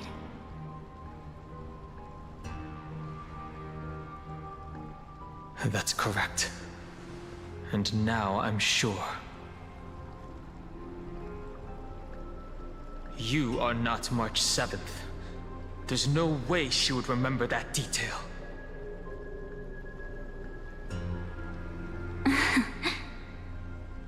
I'll only warn you once. Leave her body. Now. How impulsive. That's not like you at all. Why don't you calm down and think about another possibility? I didn't take over March 7th's body. Rather, it's March 7th who regained my memories.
Oh. Oh.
Back then, the tides of the Chrysos War had not yet engulfed this city-state of Talantin. And the young princess inside the gates once loved to roam without worries. She snuck into forbidden grounds while the servants were away, but was shocked by what she saw on that day. A chessboard, a stack of pieces, and a strange woman. The board dissected by daylight and shadow, the pieces polished from rough stones uneven.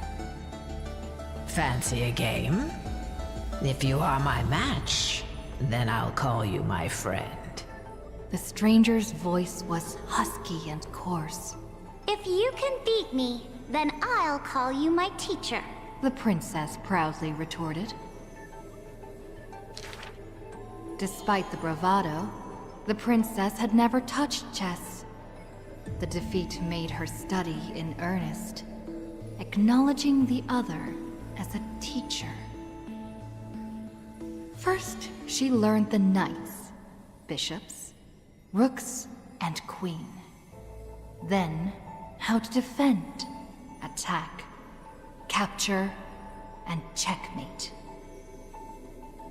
I have learned all there is to learn. Barely out of childhood, the princess raced into games of chess. Those who looked down on her faced many losses. Those who glorified themselves forfeited in a mess. At her prime, none could rival her at all. But she still recalled what the stranger said. My origins bring dark omens, so never tell others where your teacher is from. Then the waves of the Chrysos War washed over the world. The Achaemens welcomed a ruler. She was deemed Imperator and loved to play chess with herself. She regarded all things as pieces, whether Chrysos heirs or Titans magnificent.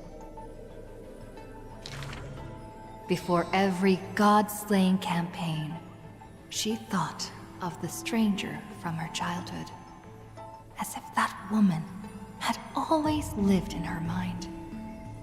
Isn't it lonely to play chess against yourself? The princess did not understand at the time. But now, she who bore the crown finally realized.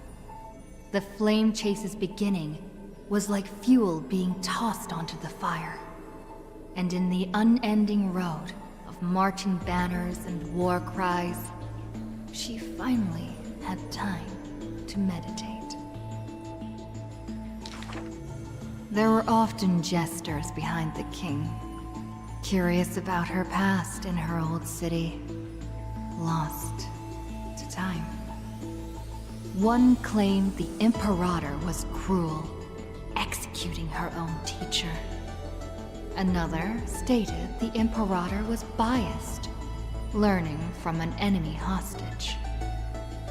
Many such rumors abounded, with no origin found. No matter. That was indeed the criminal sentence I read out. The Imperator stated evenly. My teacher was an enemy hostage whom my elders had imprisoned. Her state betrayed our alliance and must be executed according to law. But she taught me chess, so why can't I chisel the word teacher on her tombstone now? When the princess personally cleaned up the possessions of the dead, she caught sight of an incomplete game on the ground. The stranger's hoarse chuckle still echoed in her ear, laughing at the eternal fate of imprisonment, and at how the one facing her was the princess of the enemy. Is this your final game for me, my teacher? The princess imagined the endgame over and over. Even when she took the Imperial crown, she still dreamt of the black and white board. The concealed truths suddenly dawned on her during a more difficult contest in the future. An unfinished game might be the opponent's lifelong barrier.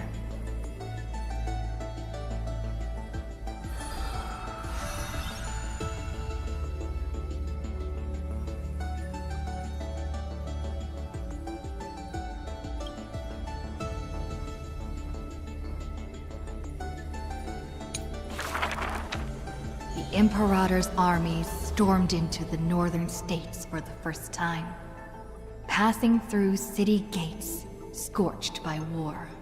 Another tyrant still! So exclaimed the angry child. The rock tossed from up high hit the girl's crown. The crowd shrieked and retreated, fearful of the ruler's flames of fury.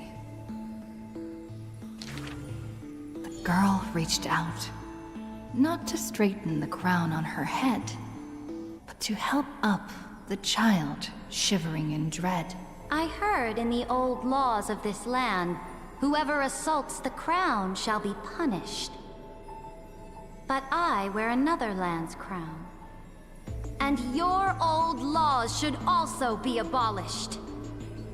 After many days, the Gold Weaver discovered in shock that wearing a crown or a hat to the side was now this land's fashion, likely to remain with the Imperator's name in tradition. The so-called heroes with golden blood in their veins all have the qualities to fight for the core flames. Who's to say this was not the gods' plan? To have the heroes at each other's throats, so the Divine could hide in Old Law's lair and laugh, play, and gloat. Who made this world a chessboard, and with one stroke, one river, created the boundary between God and man? Dux Gladiorum, Dux Carminum, Dux Helcalithist, Dux Fragoris, Dux Brumalis. Heed my call! The girl stood before a mighty army with her scepter. Today, I will insist on crossing the Rubicon. Gather the might of all heroes and begin the journey to slay gods! Half of the core flames were now in her hands, and the hidden trickery Titan stirred, leaving taunts.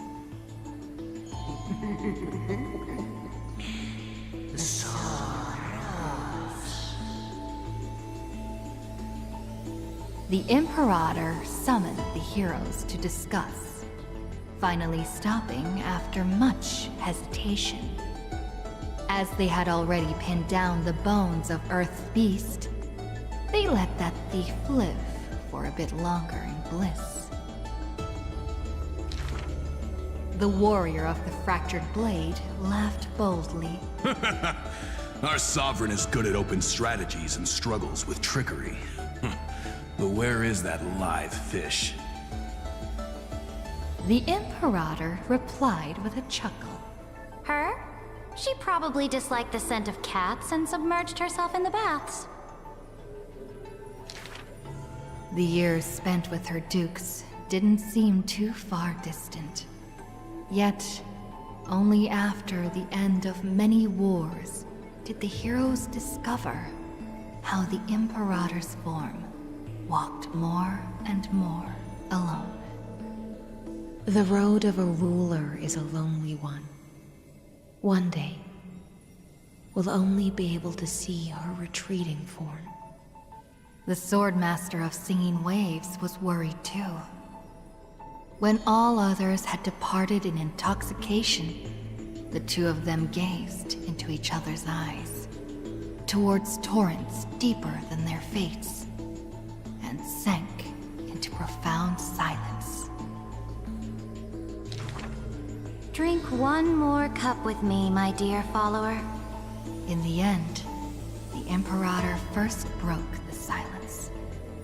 When compared to the taste of salt and blood, I sometimes miss your ambrosia. About the destruction about to be born, and the eternally occurring extrapolation. The Antikytheran spoke of all this in words unceasing. So this is the old world I must fight against. The girl's expression bore no sorrow or tragedy. Instead, she looked more solemn and ready than ever. Whoever stated that two kings could not meet face to face in chess? I am the sovereign of Akama. I once faced the gods. So what do I have to fear about the laws hanging behind such gods? I will chop up the old laws and let them be firewood for the new. No matter the cost. That was the Imperator's lifelong conviction. Never changed, always persistent.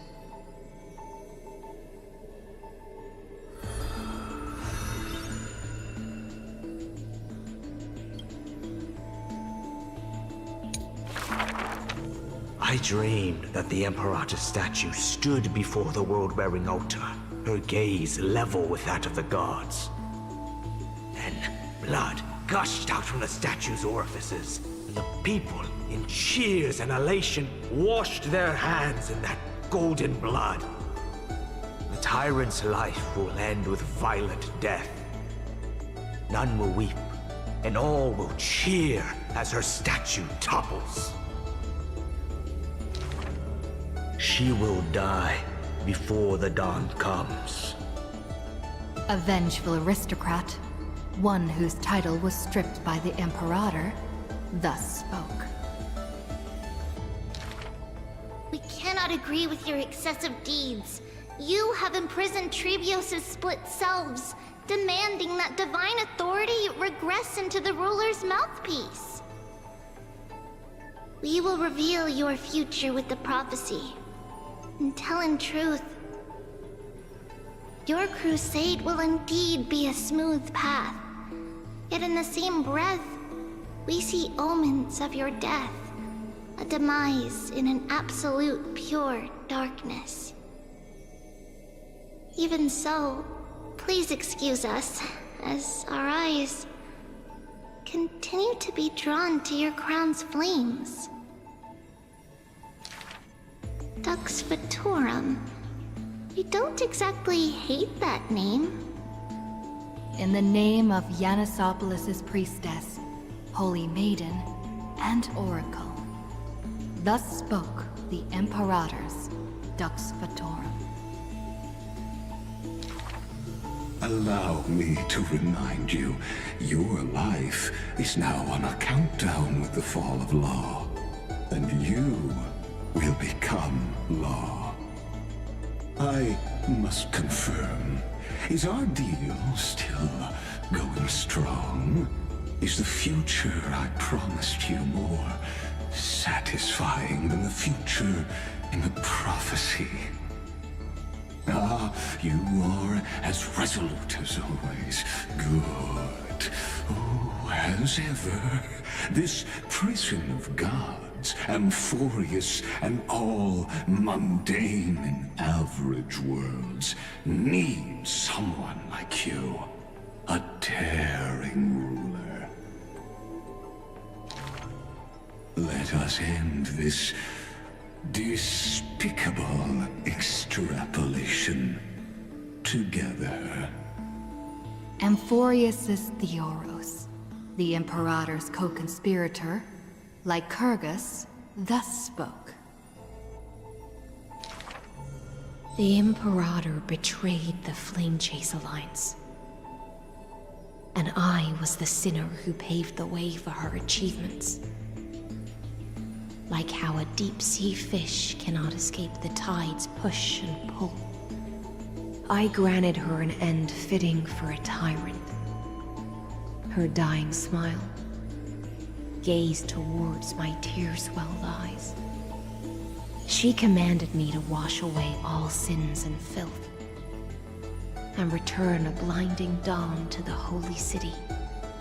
She commanded me to set up stones and monuments, in lightless seabeds to commemorate our friends. But who will remember her achievements? I will rest with her in a lonely song. Electra, the last heir of the ocean, who played music on the waves alone, spoke thus. Please record the truth of my life, dear author. No need for words of praise or solemnity. Just as I once instructed Dux Carminum, the histories of rulers are not for recording our merits, but for warning future generations. As for why the Imperator died, and what reproach she would face in life and death, those should be left for the new world to judge. Now I have personally entered my end, a self-flagellation. Let the boiling gold covering the holy city be stamped with my name. For I am certain I have won half a move against the gods. And this unfinished game will be left to the future to reach completion. Saridra, the only Imperator the Holy City had ever seen, spoke thus.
My friend, have you heard of the Rosy Celestial Maiden? Whether in a corner of the archives, or in the depths of a cave, you can always find legends about her. She had hair like a rosy pink dawn, and a smile that could thaw the most glacial ice. Some say she was Nikador's nemesis, while others say Nestia was infatuated with her. Oh, mysterious and beautiful Celestial Maiden. How I wish to turn into a slate, forever etched with your tale. Many claim to have seen that Celestial Maiden, either in the half-remembered dreams of early morning, or in the gossip and whispers after supper. She once whispered in my ear. She once saved my life. She gifted me an ice crystal! Her worshippers recite her deeds, even writing some into family teachings. Curious poets ask up and down the land, only to find that the details of these encounters are difficult to recount, even for the witnesses themselves. In the entire Holy City, there are none who can provide proof of her existence. It is not known since when, the Celestial Maiden was always mentioned together with time. People recite her name during prayer to beg for miracles to appear faster. It is said that even in the selection of priests of time, girls with pink hair are preferred. They still didn't pick me! Ugh, maybe I need to go dye my hair. The brunette candidate was upset, but the examiner responded with a smile.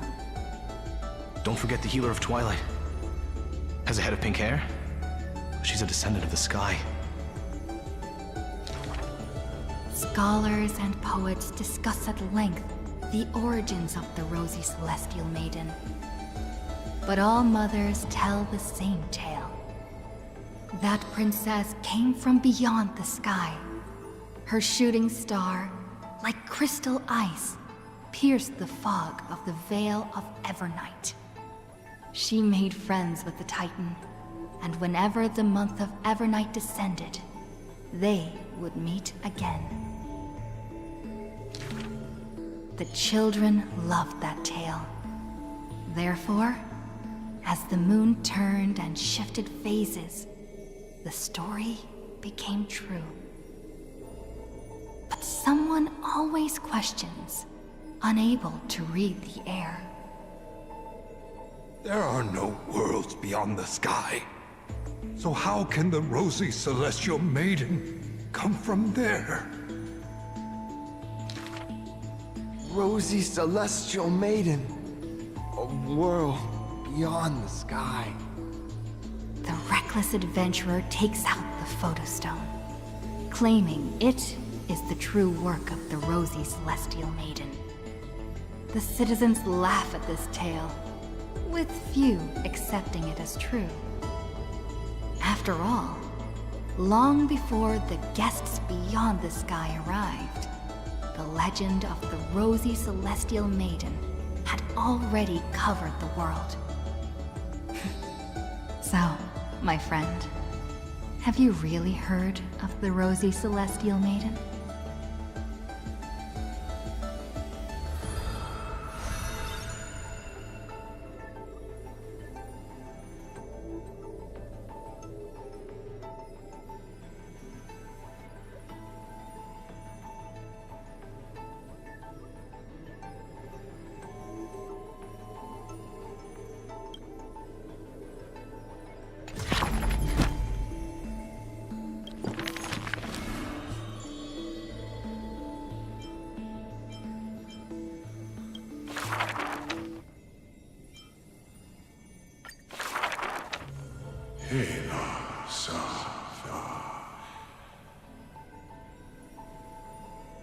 In the years spent wandering the earth, the giant dragon always remembered the Titan's words for their worth.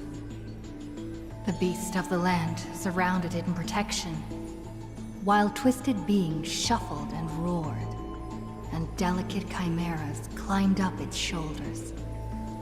After the tiny humans came into being, they dashed alongside the giant dragon, then, in the blink of an eye, disappeared across the land.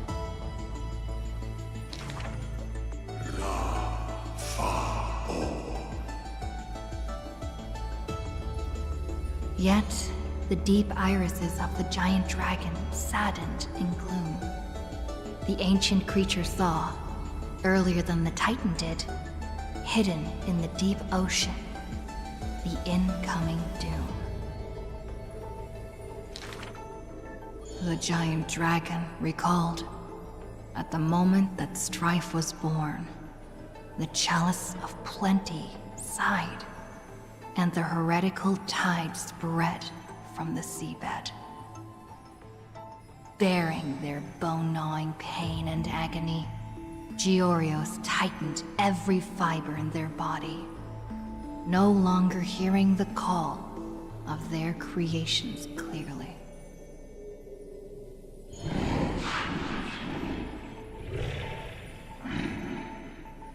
The giant dragon once swore an oath at the Titan's breast. And now, the dragon silently turned and departed, leaving the plateaus and mountains of a secluded world, and entering the bustling cities humankind crowded. Thousands of years later, the giant dragon realized those tiny creations of Kephaline had rooted their civilization in time. How can there be such a huge Dromus? Dromus? No, that's a walking mountain of gold.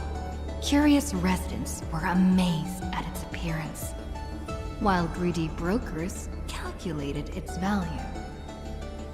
Yet, the giant dragon simply walked in leisure, not harming a single building of any stature, nor paying heed to anyone. It quietly listened to the people's language, and its form dissolved in the flames of war. Many years later, Aquila closed their eyes, and the giant dragon's steps were finally halted. A swordmaster who broke the waves stopped its way, and a ruler, commander of the chessboard, looked up with inquiry. Are you the Dromus that has been attacking all states? The commander invited the giant dragon to hunt the divine flames together. The giant dragon nodded, but it did not look at the commander, and never mentioned where it came from. Its timeless sight had already seen past the Flame Chase's final plight. Georios shall be executed here! The Titan, in a painful daze, closed their eyes with a sigh.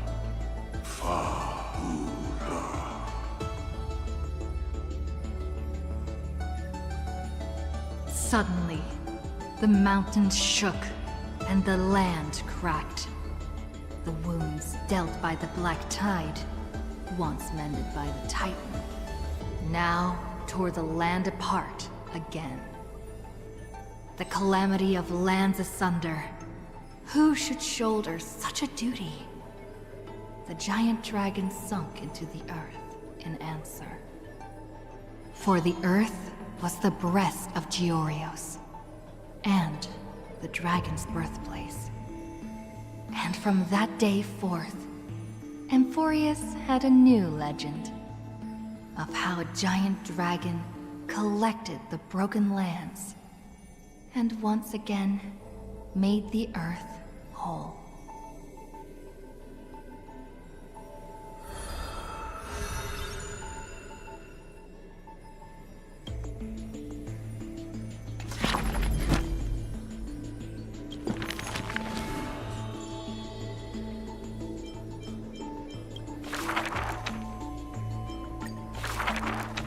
When entering the Flame Chase's currents for the first time, all the Swordmaster saw were colorful fish. She had already experienced the Imperator's dangerous games. She had long grown used to the giant beast's silent face. Carminum's charms and Helcalithist's gentleness warmed her like a spring breeze. But as Pregoris missed his throne, and Bromalis debated with joy, she was sometimes at a loss. Occasionally, the Swordmaster would sink into hesitation, and even that messenger of fate could not get her to laugh. Till one day, a golden trout's bubbles floated into her gloomy waters. In that holy city where golden figs grew, the messenger of fate led to her a maiden dressed in glamorous gowns. What kind of clothes are you even wearing? The girl snickered behind her hand, while the messenger pulled on her sleeve. Aggie, don't be rude! Such hubris, delicate fish. Are you not aware that there's food on your face? The messenger's eyes opened wide. Aggie, you've been snacking behind my back again! Exposing me like this! I'll get my revenge. The girl ran away in a fit. The Swordmaster smiled, and before she knew it, her hesitation was gone. After that first meeting, the richly dressed girl often came in greeting. So, you really came from the Sea of Souls? Do all the children of the ocean dress funny like this? The Swordmaster did not chase the girl away, but also did not respond. So the girl used her hands to meticulously measure the Swordmaster's torso all around. You can't be seen like this. I'll send you a new dress. Some days later, the Swordmaster appeared in finery at a ball. All were awed by her splendor, with only the Imperator thinking in wonder. How rare to see you like this. Oh, so lonely, Gladius. The Swordmaster's wardrobe grew full, and people praised Akima's Goldweaver for her cheerfulness and splendid skill. But only the Swordmaster noticed that the smile on the girl's face gradually faded as the flame chase progressed. The calamity of lands asunder added to the girl's weariness. The Battle of the Grove robbed the light from the girl's eyes. Yet another feast arrived where the Goldweaver was absent. The Swordmaster donned the most majestic garments and gently knocked on that door shut tight. The singing voice of Dux Gladiorum hailed the prelude of the feast. Guests clamored and cups clinked, and only the Goldweaver had no thought of enjoying the ambrosia. Who would have thought? I've sunk so low that I need you to comfort me. She gave a bitter chuckle next to the bonfire. You were as gloomy as the bedrock of the ocean when we first met. The Swordmaster held a tall chalice containing liquid pure, reflecting their two faces. I remember you were once curious about the stories under the sea. Then allow me to use my songs to reveal the past known to none.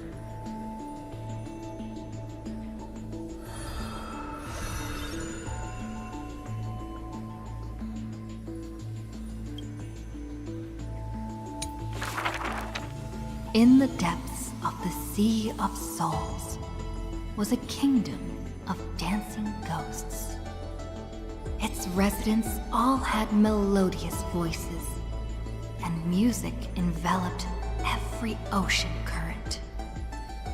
For the queen loved her people deeply, thus drowning out all sorrows and leaving only feasts and twirls. Only one rocky castle was silent, one belonging to the princess of the ocean, a princess named Electra.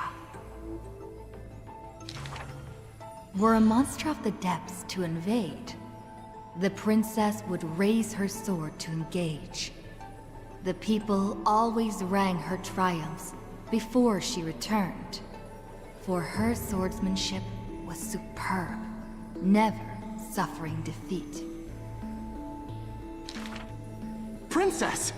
Come enjoy the feast with us. The triumphant people raised their glasses, yet she declined with a smile and a wave. The children of the sea thought she was shy, but little did they know that in the dead of night, her castle too echoed with music. Though that music was loud, twisted, and invoked spite. Before a song even finished, the princess was already biting her lips, and the sea foam brushed away her tears. All of your people sing and dance with skill. So why do I alone lack a good singing voice? The princess wept, her face on the queen's knees. The ocean's favorite child can control the waves and is invincible in battle. In exchange, Talantin took away your singing voice. The queen consoled the princess, caressing the other's hair bun. Finally, she relented and took a chalice. If you're truly troubled, then imbibe the honey brew in this blessed chalice and throw yourself into the feast at ease. The liquid in the cup sat still, reflecting her loneliness. Princess, come sing with us! The people outside her window invited her warmly still. She finally ceased to hesitate, drinking down all the honey brew in one swallow, and leaped into the crowds. She played music and sang, smiling and dreaming. When her song was over, it felt as if waking from a dream, and the people rushed to raise their glasses. But as soon as the honey brew touched her lips, the princess plummeted to the ground, and her cheeks became rosy in drunkenness.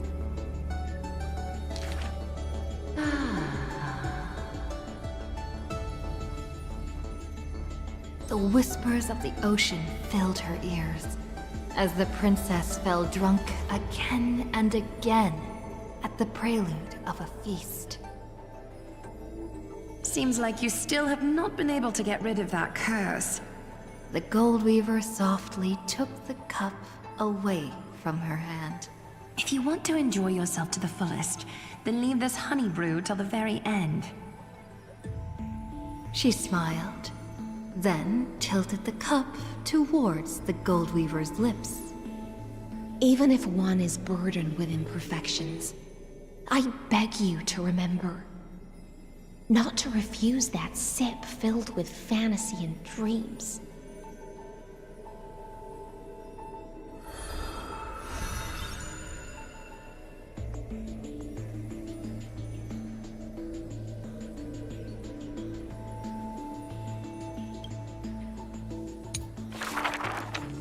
She returned home after many years. The princess of the ocean stood alone with her sword drawn, stepping over the blooming blood of her peers.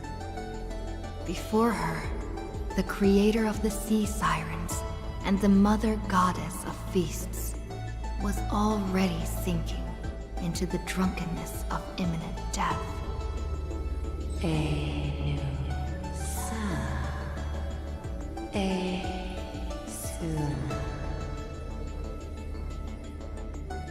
When the blood pact of the law won over the ocean's core flame, the sea siren once again lost her melodious voice. I'm willing to accept the final Imperial command. But it is a pity that our feast was ultimately a mirage. The deep sea became a silent place of dwelling. Hugging her knees, Electra locked herself in. Savage and fearsome monsters swam past her, but none dared to interrupt her tragic dream. Till one day, a golden trout's bubbles floated into her gloomy waters. Long time no see, Gladius. I see end. Now you have truly become the ocean's bedrock. Old friends met again, and new friends came in greeting. Many messengers came in company. The playful kitten hid behind the golden trout. The butterfly of the deadly shadow fluttered in courtesy. If you don't mind, the resplendent pearl sparkled. We hope you can regain your strength and sing for the world once again. Electra raised her violin sword in doubt, as the strings had long ago rusted and snapped. But a few golden strands cleansed all the filth around her, then stretched out to become new strings. The golden strings showed Electra that the world she loved was not yet silent, and the journey of deliverance continued still. Yet the path to the Sea of Stars would not be a carefree feast. The golden trout never met with her again, and the waves brought endless news of sorrow. Amidst the long wait, she remained bound by decree. All the flames had died out, extinguished until this world fell into eternal silence. And the wordless enemies in the deep sea were the audience of this rite, the Theros. You already know that the world is just an illusion. The sea siren gazed out beyond the heavens, and once more raised her glass to fill it with honey brew. Since the mirage of pleasures can only disappear like foam, when you return, will you save some ocean spray for me? This was a city of festivities, where never-ceasing songs eternally filled the air. Chrysos heirs, demigods, and mortals all came to feast from the four corners of the world. It was beautiful and radiant, performing the sea siren's drama amidst the revelry. The siren once longed for the banquet to never end, yet she witnessed the music fade and the guests disperse. As a fish, she was destined to drift with the waves, whether amidst the surging tides of evil or immersed in the currents of the starry sea. Until a millennium later, when the fish from beyond the sky finally took their seat. I enjoy banquets. How about you, little gray fry?